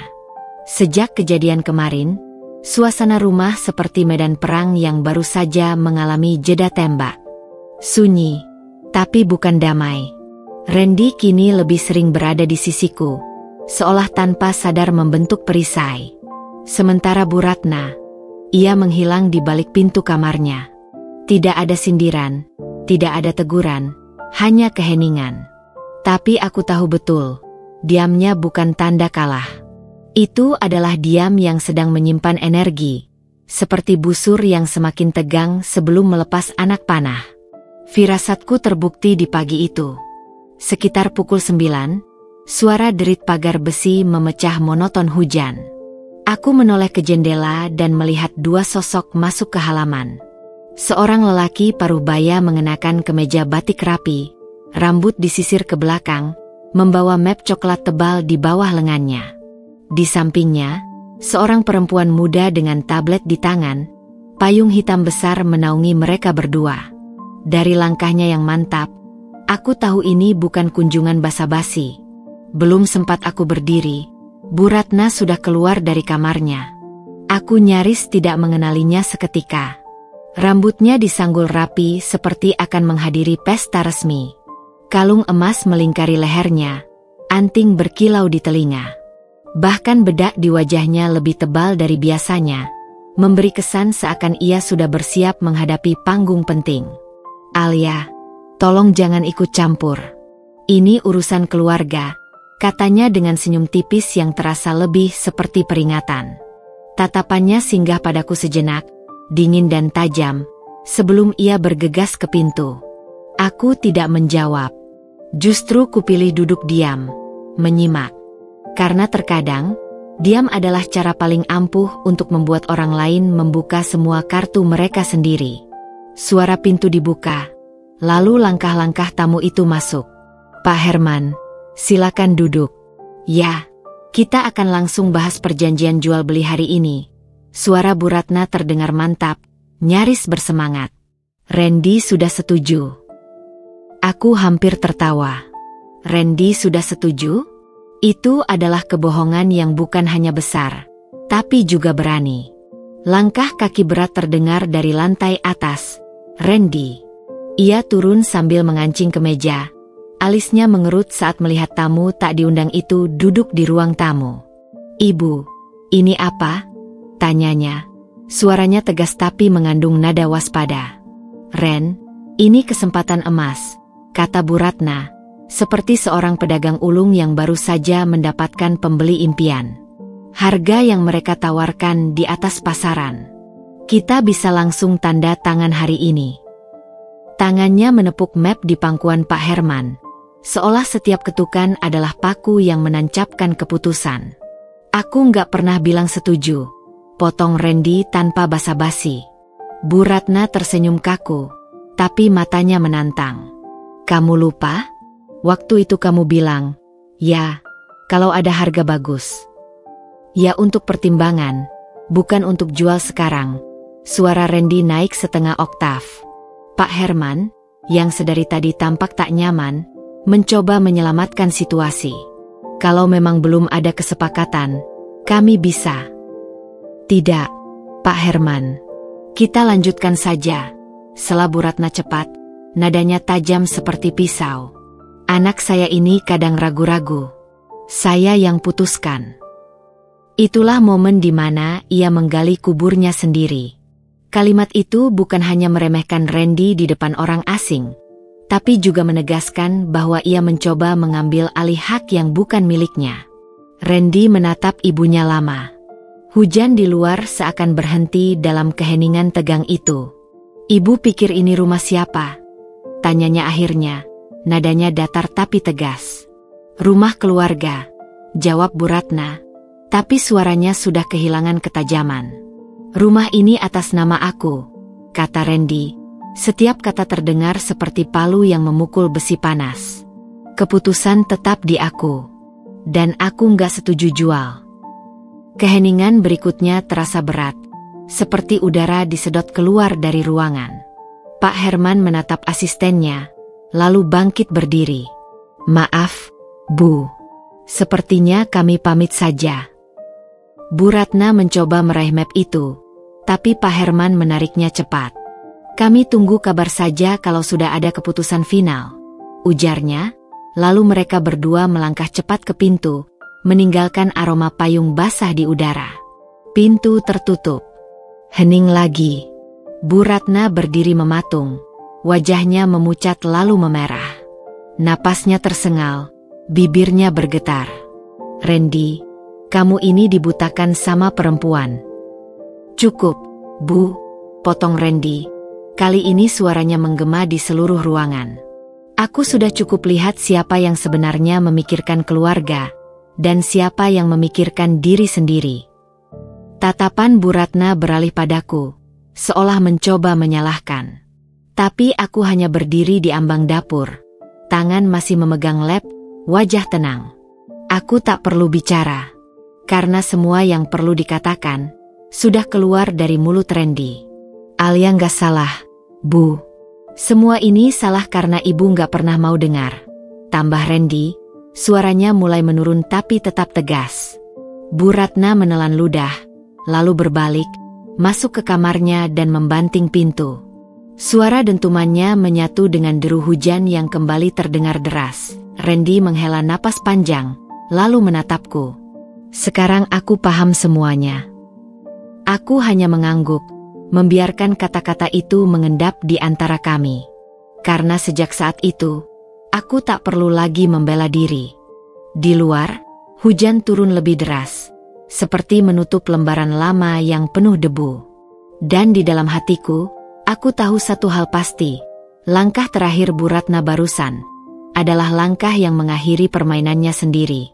Pagi itu udara terasa segar, seolah malam penuh hujan telah mencuci bersih seluruh kota. Dari jendela ruang makan, aku melihat sinar matahari menimpa dedaunan basah di halaman, membuat permukaan daun mengilap seperti diselimuti kaca tipis. Angin membawa aroma tanah yang lembab bercampur wangi rumput yang baru saja disiram hujan. Indah, tapi keindahan itu tak mampu mengusir sisa ketegangan yang menggantung di rumah.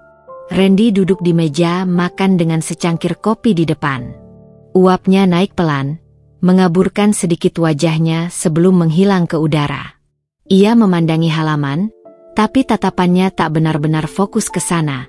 Lebih seperti menatap sesuatu yang hanya ia lihat di kepalanya. Sesekali, jemarinya mengetuk pelan bibir cangkir, ritme yang tidak teratur, seperti pikiran yang melompat-lompat. Aku sibuk menata piring dan sendok.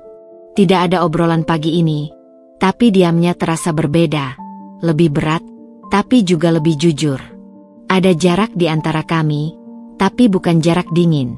Lebih seperti ruang tenang yang memberi kami kesempatan mencerna semua yang sudah terjadi. Pintu kamar Bu Ratna masih tertutup rapat. Tidak ada suara langkah, tidak ada denting perhiasan seperti biasanya.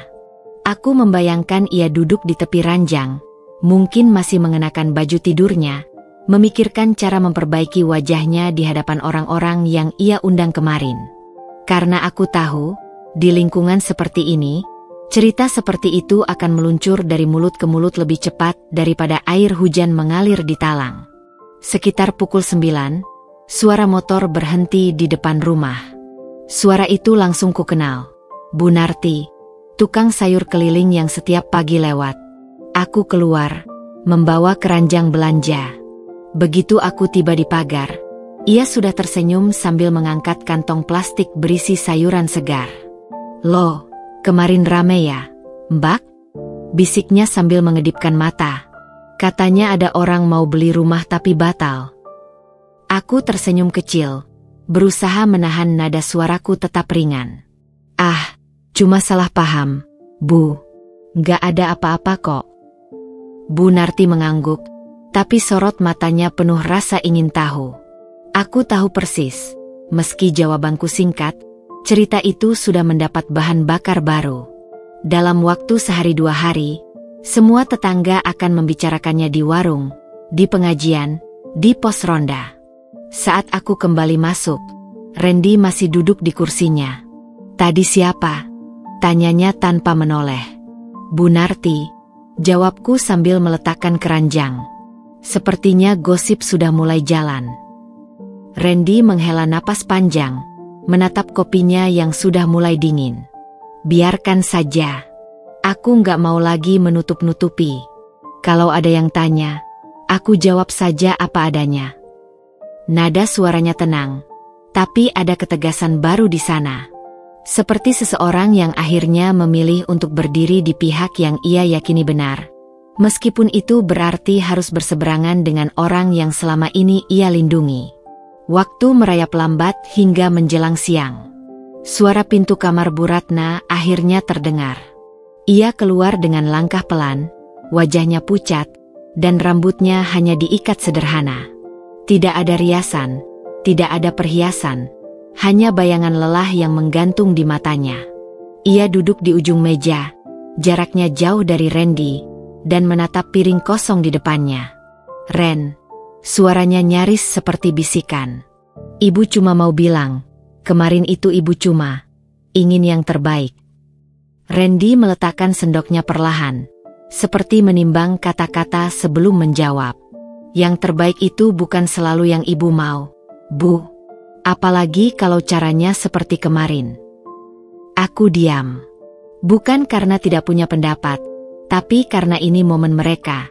Momen di mana Randy untuk pertama kalinya benar-benar menegaskan batas yang selama ini ia biarkan kabur. Bu Ratna menatapku sekilas, mungkin berharap menemukan ekspresi marah atau puas di wajahku, sesuatu yang bisa ia gunakan untuk memutar balik keadaan. Tapi yang ia temui hanyalah wajah tenang, tanpa provokasi. Dan disitulah ia kehilangan pegangan, karena tidak ada api yang bisa ia lawan, hanya pantulan dirinya sendiri yang sedang terpojok. Setelah makan siang seadanya, ia pergi keluar tanpa mengatakan tujuan. Randy hanya melirikku dan berkata singkat, "Gak usah dicari." Aku menurut.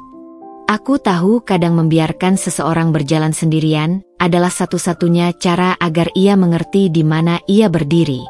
Menjelang sore, ia kembali dengan kantong belanja kecil di tangannya. Wajahnya tampak lebih letih, dan langkahnya berat. Tanpa banyak bicara, ia langsung masuk kamar lagi. Malam itu, aku dan Randy duduk di teras. Udara dingin masih menyisakan aroma hujan dari sore tadi. Lampu jalan memantulkan cahaya kekuningan di genangan air, menciptakan kilau yang bergerak pelan saat angin meniup permukaannya. "Terima kasih, Alia. Karena kamu gak ikut-ikutan ribut kemarin," kata Randy akhirnya, memecah kesunyian. "Kalau kamu terpancing, mungkin aku gak akan melihat jelas semuanya." Aku menatapnya, mencoba menahan senyum yang nyaris muncul. Kadang, biar orang lain tahu siapa kita sebenarnya, kita cuma perlu diam, dan membiarkan mereka menunjukkan siapa diri mereka. Ia mengangguk, matanya masih menatap ke jalan basah di depan. "Mulai sekarang, semua keputusan tentang rumah ini kita bicarakan berdua. Gak ada lagi yang main belakang." Itu bukan hanya janji, itu deklarasi posisi. Untuk pertama kalinya sejak aku melangkah masuk ke rumah ini, aku merasa Randy benar-benar berdiri di sisiku, tanpa keraguan, tanpa bayangan campur tangan orang lain. Di kamar, Bu Ratna mungkin sedang memikirkan cara memulihkan dirinya. Tapi di luar sana, retakan di topengnya sudah dilihat semua orang. Dan retakan itu tak akan pernah bisa disembunyikan lagi. Kabar itu menyebar lebih cepat daripada yang kuduga. Pagi baru saja merekah ketika suara-suara dari warung ujung gang mulai terdengar sayup hingga ke halaman rumah. Suara perempuan bercakap-cakap, diselingi tawa pendek dan desahan kaget, bercampur dengan bunyi minyak mendidih dan aroma tempe goreng yang semerbak. Udara pagi membawa semuanya sekaligus. Wangi tanah basah sisa hujan semalam, bau gorengan dari warung Bu Narti, dan bisikan-bisikan yang terasa seperti jarum halus menusuk punggung.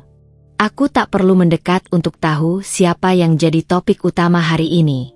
Namaku mungkin tidak disebut langsung, tapi aku tahu semua percakapan itu mengitari kejadian kemarin. Berputar-putar seperti lalat di atas buah yang sudah matang, menunggu momen tepat untuk mendarat. Di meja makan, Randy duduk dengan kemeja kerja yang baru setengah dikancing. Di depannya ada koran, tapi jelas matanya hanya sekadar menatap huruf-huruf tanpa membacanya. Sesekali ia menoleh ke jendela, pandangannya seperti menghitung waktu, seberapa cepat gosip itu akan sampai ke telinganya dari mulut orang yang cukup berani untuk bertanya langsung. Jemarinya mengetuk-ngetuk meja, ritmenya pendek-pendek, seolah ia menahan sesuatu yang ingin keluar. "Alia," katanya tiba-tiba tanpa menoleh, "kalau ada yang nanya soal kemarin, jawab sejujurnya aja." Nada suaranya tegas, hampir seperti instruksi, tapi aku bisa melihat dari cara rahangnya mengeras bahwa ini bukan sekadar soal menjaga nama baik. Ada sesuatu yang lebih besar, keinginan untuk menutup celah yang kemarin nyaris dimanfaatkan habis-habisan. Sekitar pukul 10, suara langkah berderap terdengar dari lorong menuju teras. Aku menoleh dan melihat Bu Ratna keluar dari kamarnya. Kali ini ia tampil dengan penampilan yang terlalu rapi untuk sekadar belanja pagi. Blus sutra biru tua licin berkilau di bawah cahaya matahari, bros emas besar di dada yang memantulkan sinar, dan bibir berlipstik merah menyala yang kontras dengan kulitnya. Aromanya tercium tajam, campuran parfum bunga dan bedak mahal. Itu bukan sekadar pakaian, tapi kostum perang untuk panggung sosialnya. "Aku mau keluar sebentar," ucapnya singkat sambil meraih tas tangan. "Kemana, Bu?" tanya Randy tanpa mengalihkan pandangannya dari koran. "Hanya bertemu beberapa orang," jawabnya dengan senyum tipis. Senyum itu mencoba terlihat tenang, tapi matanya mengkhianati rasa gugup. Ada kilat gelisah yang muncul, cepat tapi cukup jelas bagi yang memperhatikan. "Aku tidak ikut campur." Tapi dari cara langkahnya cepat, agak kaku, dan tumit sepatunya mengetuk lantai dengan bunyi yang terlalu keras, aku tahu ia sedang melakukan damage control. Ia akan berusaha menulis ulang cerita, menyisipkan versinya sendiri sebelum orang lain memahatnya di memori tetangga. Menjelang siang, gosip sudah mencapai level baru. Seorang tetangga yang jarang sekali berkunjung, Mbak Wati, tiba-tiba datang dengan alasan sepele, mengembalikan wadah tupperware yang sudah sebulan ia pinjam. Ia berdiri di teras sambil mengulas senyum, tapi matanya menyapu ruangan di belakangku seperti sedang mencari tanda-tanda sisa pertempuran kemarin. "Kemarin rame ya, Mbak Alia," katanya sambil menunduk sedikit, suara dibuat seolah rahasia. "Saya sampai diceritain Bu Narti di warung. Katanya ada pembeli datang, tapi batal gara-gara." Ia berhenti di tengah kalimat, memberi jeda yang terlalu panjang, menunggu aku yang mengisinya. Aku hanya tersenyum tipis dan menjawab singkat, "Kadang orang salah paham." Itu saja. Jawaban yang datar, tanpa bumbu, tapi cukup untuk memotong kelanjutan topik. Namun aku tahu, justru karena tidak memberi detail, imajinasi orang akan bekerja 2 kali lebih keras. Sore hari, Bu Ratna pulang. Tapi bukan dengan langkah seorang pemenang. Wajahnya terlihat letih, lapisan bedak sudah mulai memudar, lipstiknya tidak lagi rapi dan hanya menyisakan garis merah kusam di tepi bibir. Rambutnya sedikit berantakan, dan langkahnya pelan seperti orang yang membawa beban di punggung. Ia melepas sepatunya di teras tanpa bicara, lalu berjalan masuk ke kamarnya. Pintu tertutup rapat, meninggalkan aroma parfum yang kini terasa berat dan basi. Randy menatapku sekilas, hanya 1 detik, tapi cukup untuk mengatakan tanpa kata-kata, "Lihat." Aku mengangguk kecil tanpa mengeluarkan suara. Kami berdua tahu, perjalanannya hari ini tidak menghasilkan kemenangan. Malam tiba dengan udara lembab. Sementara aku merapikan dapur, telepon rumah berdering. Suara Bu Ratna terdengar dari ruang tamu, pelan, nyaris seperti orang memohon. "Tidak, ini cuma salah paham. Randy itu anak baik, hanya terlalu hati-hati." "Ya, aku mengerti. Tentu saja aku ingin yang terbaik." Ucapannya diselingi jeda-jeda aneh, seperti ia sedang mengukur reaksi di seberang sana sebelum melanjutkan. Percakapan itu berlangsung lama. Tapi nadanya terus menurun. Dari awalnya mencoba terdengar meyakinkan, menjadi seperti api kecil yang kehabisan kayu. Aku berdiri di dapur, memandangi lantai yang berkilau oleh pantulan lampu, dan menyadari satu hal. Untuk pertama kalinya sejak aku mengenalnya, Bu Ratna tak lagi bicara dengan nada mengatur.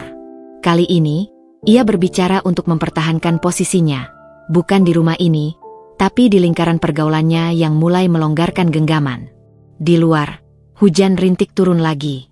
Bukan hujan deras seperti kemarin, melainkan gerimis panjang yang merembes pelan, membasahi tanah, genting, dan daun-daun pohon. Hujan itu menghapus debu, tapi juga membuat tanah jadi becek, seperti gosip yang membersihkan topeng, tapi menyisakan lumpur di bawahnya. Dan aku tahu, riak kecil yang dimulai di ruang tamu kemarin kini sudah berubah menjadi gelombang besar.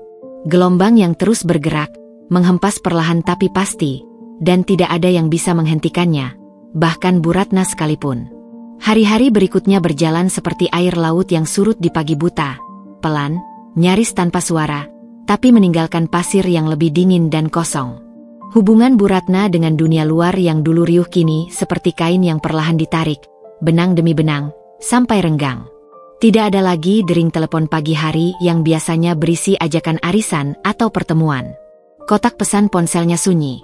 Sesekali bunyi notifikasi terdengar, Tapi hanya dari grup keluarga yang membicarakan hal remeh seperti harga cabai atau foto cucu baru.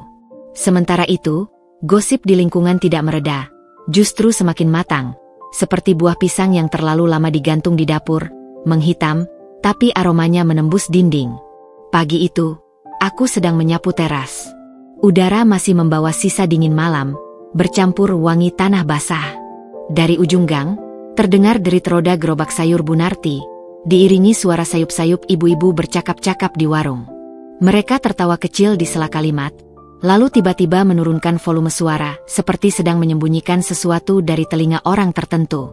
Bu Narti akhirnya muncul, mendorong gerobaknya. Dia menyapaku dengan senyum ramah, tapi kali ini tanpa berhenti untuk mengobrol seperti biasanya. Hanya ada tatapan singkat, setengah basa-basi, setengah jarak. Setelah itu, ia terus berjalan. Tatapan itu cukup bagiku untuk tahu, ini bukan hanya kesibukan pagi, melainkan penghindaran yang halus. Dari teras, aku melihat Bu Ratna duduk di ruang tamu. Ia mengenakan daster bermotif bunga besar, warna birunya sedikit pudar di bagian bahu. Rambutnya dibiarkan lepas, sedikit kusut, tanpa sanggul rapi yang biasanya menjadi ciri khasnya. Riasan wajahnya absen sepenuhnya, membuat kulitnya tampak pucat. Di depannya, majalah mode tergeletak terbuka di halaman iklan tas. Tapi matanya kosong, tidak bergerak mengikuti huruf atau gambar. Sesekali ia menoleh ke arah jalan. Setiap kali ada suara sandal menyeret atau langkah tergesa di luar pagar. Pandangannya menajam, lalu kembali pudar ketika tidak ada yang berhenti. Siangnya, sebuah kejadian kecil membuat jarak itu semakin nyata. Mbak Wati, tetangga yang dulu sering mengundang Bu Ratna ikut senam pagi di balai RT, berjalan melewati rumah bersama dua temannya. Mereka melambai padaku, sekilas, tapi saat pandangan mereka beralih ke Bu Ratna yang duduk di dalam, senyum itu menipis. Tidak ada sapaan panjang, tidak ada ajakan singkat untuk mampir. Hanya senyum sopan, lalu langkah cepat meninggalkan halaman. Bu Ratna membalas dengan senyum tipis yang bibirnya menegang sepersekian detik, sebelum ia memalingkan wajah ke jendela. Dari tempatku berdiri, aku melihat tatapannya menempel pada pohon mangga di depan rumah, lama sekali, seolah sedang menghitung daun-daunnya. Sore itu, Randy pulang dari kantor lebih awal. Ia membuka dasi sambil berjalan menuju meja makan. Kami duduk berdua membicarakan urusan rumah, perbaikan atap yang bocor, pengeluaran listrik bulan ini, dan rencana membeli pompa air baru.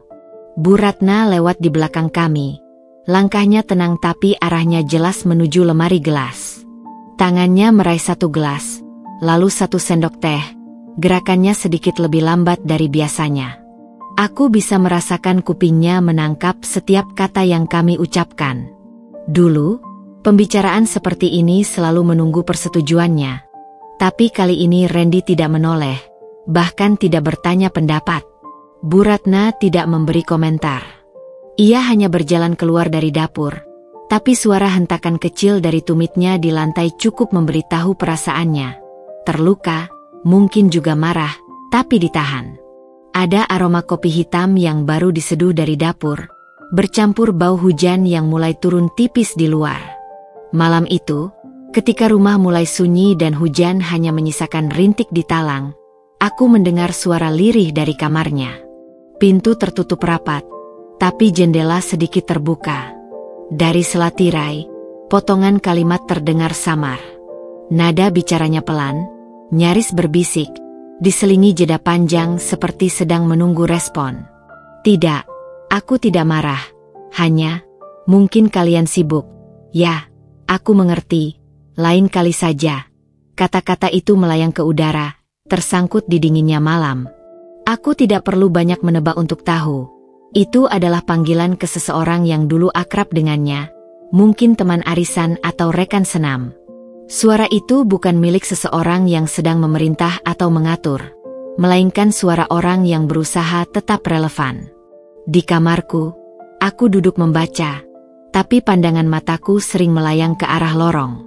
Ada kekosongan yang memancar dari ruangan di ujung sana, bukan hanya kesepian, tapi juga rasa kehilangan kendali yang membungkusnya seperti kabut tebal. Keesokan paginya, aku melihat tanda-tanda lain.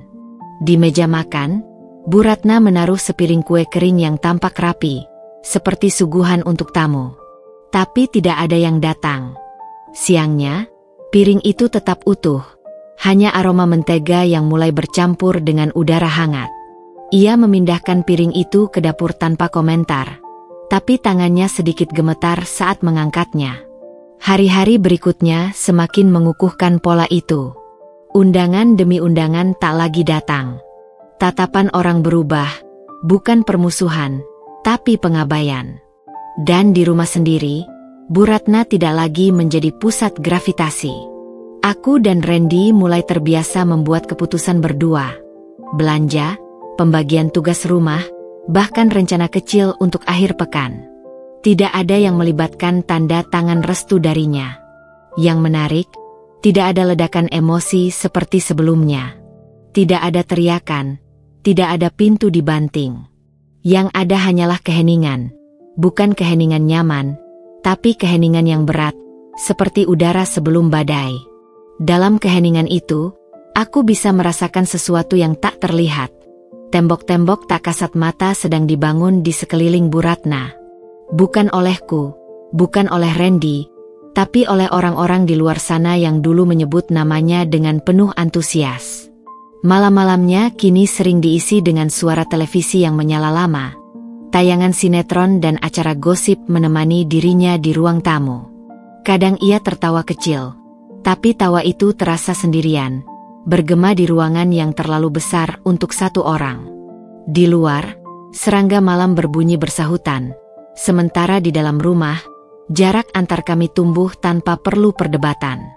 Aku tahu, cepat atau lambat, ia akan mencoba membongkar tembok itu. Akan ada satu langkah besar, satu manuver untuk kembali memegang kendali. Tapi saat itu tiba, mungkin sudah terlambat, karena dunia di luar sana telah belajar berjalan tanpa dirinya. Dan kami di dalam rumah pun, mungkin, sudah terlalu terbiasa hidup begitu. Pagi itu langit tampak bersih, biru muda dengan awan tipis melayang seperti sapuan kuas. Udara masuk lewat jendela dapur, membawa aroma segar yang bercampur dengan wangi tumisan bawang putih.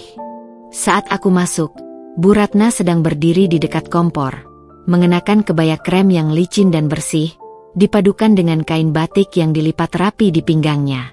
Rambutnya disanggul tinggi, wajahnya dipoles dengan bedak tipis, dan bibirnya diberi warna merah muda yang lembut. Pemandangan ini berbeda dari hari-hari terakhir. Terlalu rapi, terlalu siap, seperti seseorang yang akan menghadiri acara penting. Di meja makan sudah tersusun rapi piring-piring porselen, sendok garpu perak yang jarang keluar dari lemari, serta teko berisi teh melati panas. Ada rendang, sambal goreng kentang, sayur lodeh, dan sepiring besar perkedel kentang yang aromanya manis gurih. Seperti jamuan hari raya, padahal kalender menunjukkan hari biasa. Aku berdiri sejenak di ambang pintu, memperhatikan setiap detail ini, lalu menatap wajahnya yang sedang memaksa tersenyum. "Kita sarapan bersama hari ini," katanya, nada suaranya tenang tapi mengandung ketegangan halus. "Aku mau kita kumpul, ngomong baik-baik, semua masalah dibicarakan di meja makan. Seperti keluarga yang seharusnya." Aku hanya mengangguk pelan. Dari nada bicaranya, aku bisa merasakan ada sesuatu di balik ini, bukan sekadar ajakan sarapan. Ini seperti panggung yang ia siapkan, dengan dirinya di tengah, berharap semua mata tertuju padanya. Randy pulang lebih awal dari perjalanan kantornya pagi itu. Ia masuk rumah dengan kemeja masih terlipat rapi, membawa tas kerja. Matanya sedikit heran melihat pemandangan di meja makan. "Ada apa ini? Kok kayak jamuan?" tanyanya sambil menaruh tas di kursi. Bu Ratna tersenyum lebih lebar. "Ibu cuma kangen suasana kita makan bareng. Belakangan kan sibuk semua. Yuk, duduk. Makanannya masih hangat." Kami bertiga duduk. Sendok mulai bergerak, suara piring dan garpu berdenting ringan. Di sela-sela itu, Bu Ratna mulai berbicara. Nada suaranya awalnya ringan, membicarakan kabar saudara jauh, lalu perlahan mengarah ke inti yang ia mau. Ibu dengar, rumah kita ini mau dipakai untuk syuting iklan, ya? Bagus kalau ada pemasukan.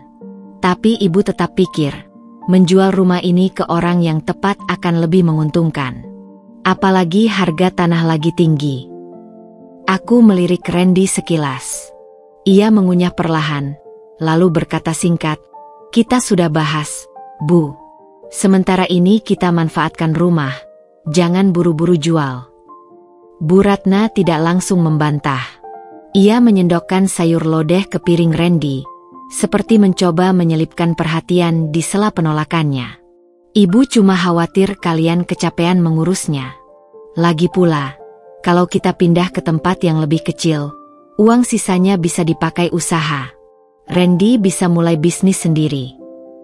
Aku mulai sadar ini bukan hanya pembicaraan biasa. Ini upaya mempengaruhi Randy langsung, dengan diriku sebagai penonton. Namun, yang terjadi justru sebaliknya. Randy meletakkan sendoknya, menatap ibunya dengan ekspresi yang sulit dibaca. "Bu, aku sudah cukup pusing di kantor. Aku nggak mau nambah stres pindahan. Lagi pula, ini rumah peninggalan ayah. Aku nggak mau ambil keputusan besar cuma karena situasi lagi nggak enak." Keheningan menggantung. Aku mendengar detak jam dinding di ruang tamu, teratur, seperti menghitung mundur sesuatu. Bu Ratna menegakkan tubuhnya, tatapannya sedikit mengeras. "Situasi nggak enak? Maksud kamu gosip itu? Ren, ibu nggak peduli omongan orang. Yang penting kita realistis." Kalimat itu terdengar tegas, tapi ada getaran tipis di ujung suaranya. Randy menarik napas panjang. "Bu, justru karena gosip itu, kita butuh waktu. Bukan jual rumah." Aku memperhatikan wajah Bu Ratna. Senyum yang ia pakai sejak pagi mulai retak di sudut bibir. Tangannya meraih gelas teh, tapi aku melihat jemarinya sedikit bergetar. Ia mencoba mengambil kendali lagi. "Alia, kamu setuju kan? Kita jual rumah, dapat modal, terus kalian bisa hidup lebih mandiri." Aku menatapnya tenang, menimbang kata sebelum keluar. "Bu, saya pikir yang paling mandiri itu justru bertahan dan menjaga yang kita punya. Rumah ini bukan sekadar bangunan." Tatapan kami bertemu di udara, panas, tapi tanpa suara keras. Seolah-olah semua yang tak terucap di minggu-minggu terakhir terjalin di sana. Rasa tidak percaya, kehilangan kontrol, dan sedikit kepanikan yang ia sembunyikan di balik keramah tamahan palsu. Tiba-tiba, suara ketukan di pintu depan memecah suasana. Randy bangkit dan membukanya. Di luar, ada Bu Narti, membawa sayur untuk diantar. Ia menyapa Randy hangat, lalu melihat sekilas ke arah meja makan. "Wah, ramai ya. Lagi ada acara?" tanyanya ringan. Sebelum Randy menjawab, Bu Narti melanjutkan. "Oh iya, kemarin di pengajian, Bu Mira nanya kabar, tapi katanya terakhir wa ibu nggak dibalas." Semua pada heran, soalnya biasanya ibu paling rajin jawab. Aku melihat raut wajah Bu Ratna berubah sepersekian detik, terkejut, lalu kaku. Ia hanya menjawab singkat, "Oh, iya, mungkin kemarin sinyalnya jelek." Tapi tatapannya sedikit menunduk, seperti sedang menyadari bahwa jaring sosial yang ia pikir masih ada ternyata sudah bolong di banyak tempat. Setelah Bu Narti pamit, suasana di meja makan tidak kembali seperti semula. Makanan masih banyak, tapi selera seperti hilang. Bu Ratna mencoba beberapa kali menghidupkan obrolan, tapi jawabannya dari kami pendek-pendek. Randy bahkan lebih banyak memindahkan nasi di piring daripada memakannya. Akhirnya, ia meletakkan sendok dan berkata pelan, "Bu, kita nggak usah bahas jual rumah lagi, ya. Kita jalani saja yang sekarang." Kalimat itu terdengar final. Tidak ada ruang untuk negosiasi. Bu Ratna hanya mengangguk, tapi aku melihat matanya berkaca, bukan menangis, tapi seperti menyadari sesuatu yang lebih menyakitkan daripada kekalahan dalam argumen, bahwa posisinya di meja ini dan mungkin di rumah ini sudah tidak sama lagi. Malam itu, aku lewat di depan kamarnya. Lampu masih menyala, tapi ia duduk di tepi ranjang dengan kebaya yang belum ia lepas, punggungnya sedikit membungkuk. Di meja rias, bedak dan lipstik yang tadi pagi ia pakai sudah terbuka, seperti saksi dari usaha terakhirnya. Dari luar, aku bisa merasakan dingin yang bukan berasal dari udara malam, melainkan dari kesadaran yang pelan-pelan merayap. Panggung yang ia siapkan hari ini telah berubah menjadi ruang penghakiman yang senyap. Dan di luar, bulan separuh menggantung rendah, seakan menatap diam-diam seorang perempuan yang baru saja menyadari bahwa lingkarannya bukan hanya mengecil, tapi mungkin sudah benar-benar tertutup. Sejak peristiwa sarapan itu, rumah seperti berubah frekuensi. Suara-suara yang dulu riuh kini teredam, seolah dinding menyerap percakapan sebelum sempat bergema. Pagi datang tanpa ketukan pintu kamar Bu Ratna untuk mengingatkan Randy berangkat kerja atau mengajakku membantu di dapur. Sebagai gantinya, hanya ada aroma teh melati yang samar menguar dari cangkirnya, sendirian, di meja yang kini jarang penuh. Aku bangun lebih awal, menyalakan lampu dapur, dan mulai menyiapkan sarapan sederhana untukku dan Randy. Telur ceplok, roti panggang, dan potongan pepaya. Tidak ada lagi nasi uduk atau lontong sayur yang biasanya Bu Ratna siapkan. Piring-piring porselen berlapis bunga biru tetap tersimpan di lemari kaca, tak tersentuh sejak hari itu. Bu Ratna masih memasak, tapi porsinya kecil, dan sering ia bawa ke kamarnya. Ada semacam garis tak terlihat di rumah ini sekarang. Garis itu tidak pernah kami bicarakan, tapi semua orang tahu di mana letaknya. Aku dan Randy di satu sisi, Bu Ratna di sisi lain.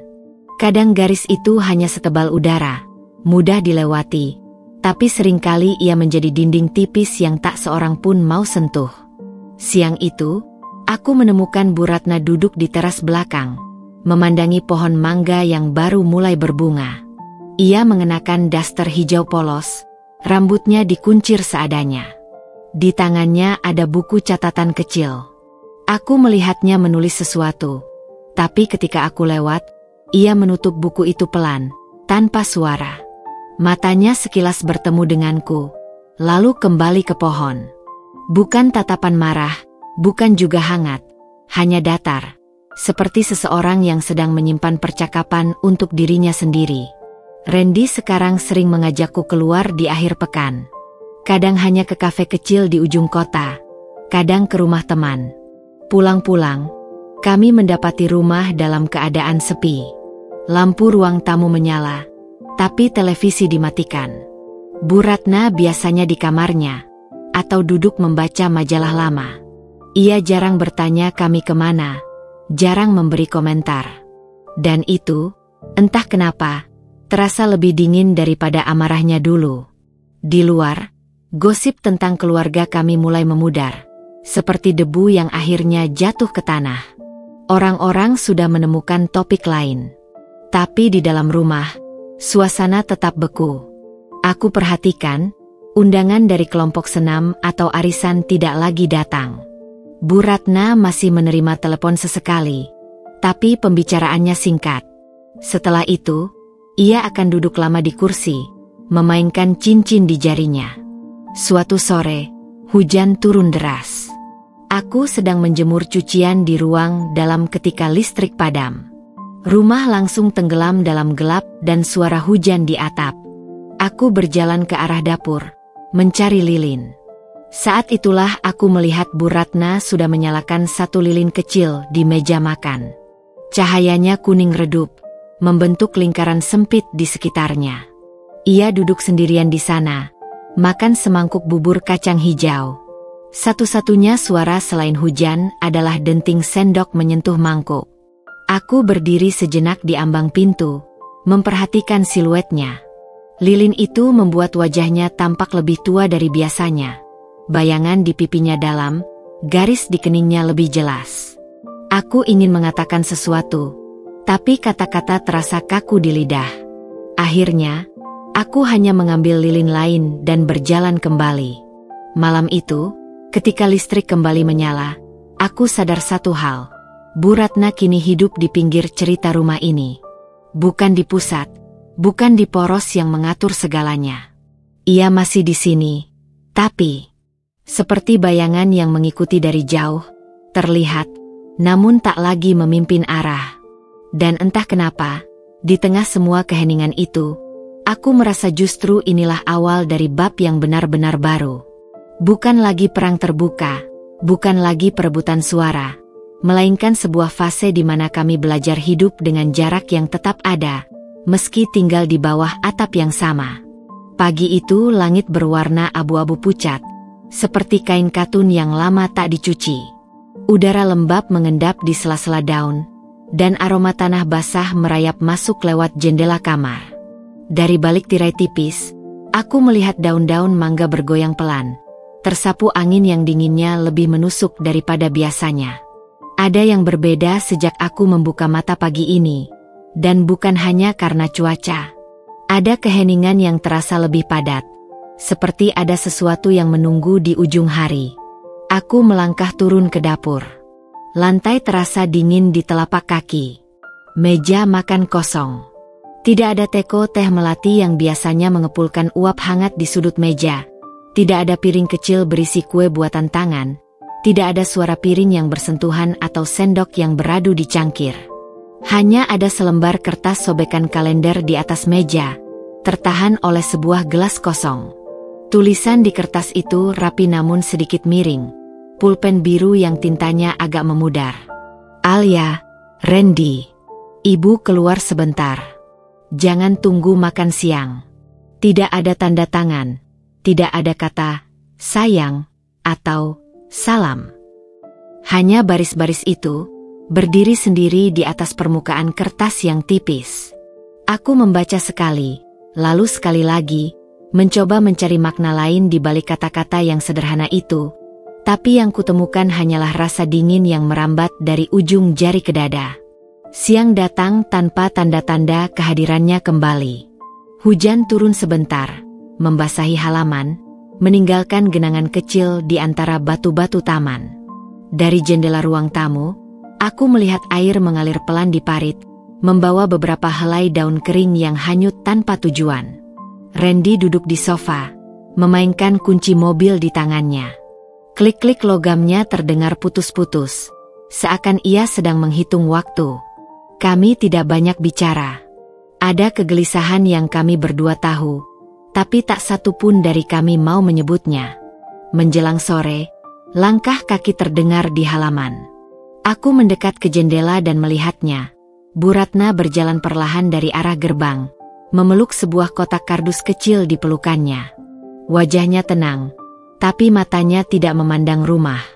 Mereka tertuju ke tanah, seolah setiap kerikil di jalan lebih menarik untuk diamati daripada bangunan yang telah ia huni selama bertahun-tahun. Ia masuk ke ruang tengah, meletakkan kotak itu di atas meja. Gerakannya hati-hati, tapi tidak tergesa. Ini barang-barang ibu yang penting. Sisanya biar di kamar saja. Ibu pikir, mungkin lebih baik ibu sering-sering di rumah adik ibu. Nggak jauh, masih bisa kesini kapan mau. Kalimat itu terdengar ringan di telinga, tapi di baliknya ada sesuatu yang berat. Aku tahu, ini bukan rencana sementara. Kotak itu seperti sebuah pengumuman tak tertulis. Ia telah memilih untuk keluar dari pusat rumah ini. Bukan karena kalah di medan perang terbuka, melainkan karena mundur pelan-pelan, seperti air yang surut dari pantai. Randy meletakkan kunci mobil di meja, menatap ibunya. Suaranya pelan tapi berisi. Bu, nggak usah pindah. Kita masih satu keluarga. Nggak ada yang berubah. Bu Ratna tersenyum tipis, senyum yang tidak sampai ke matanya. Justru karena keluarga, Bu nggak mau jadi beban. Lagi pula, kamu sama Alia sudah bisa urus rumah ini. Ibu cuma mau tempat yang lebih tenang. Aku memperhatikan tangannya saat ia bicara, tidak bergetar, tapi sesekali menggenggam ujung kain bajunya sendiri, seperti sedang mencoba menahan sesuatu yang ingin lolos dari genggaman. Malam datang lebih cepat dari biasanya. Hujan tipis kembali turun, mengetuk-ngetuk genting seperti jemari yang tak sabar. Setelah makan malam yang sepi, Bu Ratna berdiri di teras. Gerbang depan sedikit terbuka, dan cahaya lampu jalan jatuh di wajahnya, memantulkan bayangan halus di garis pipinya.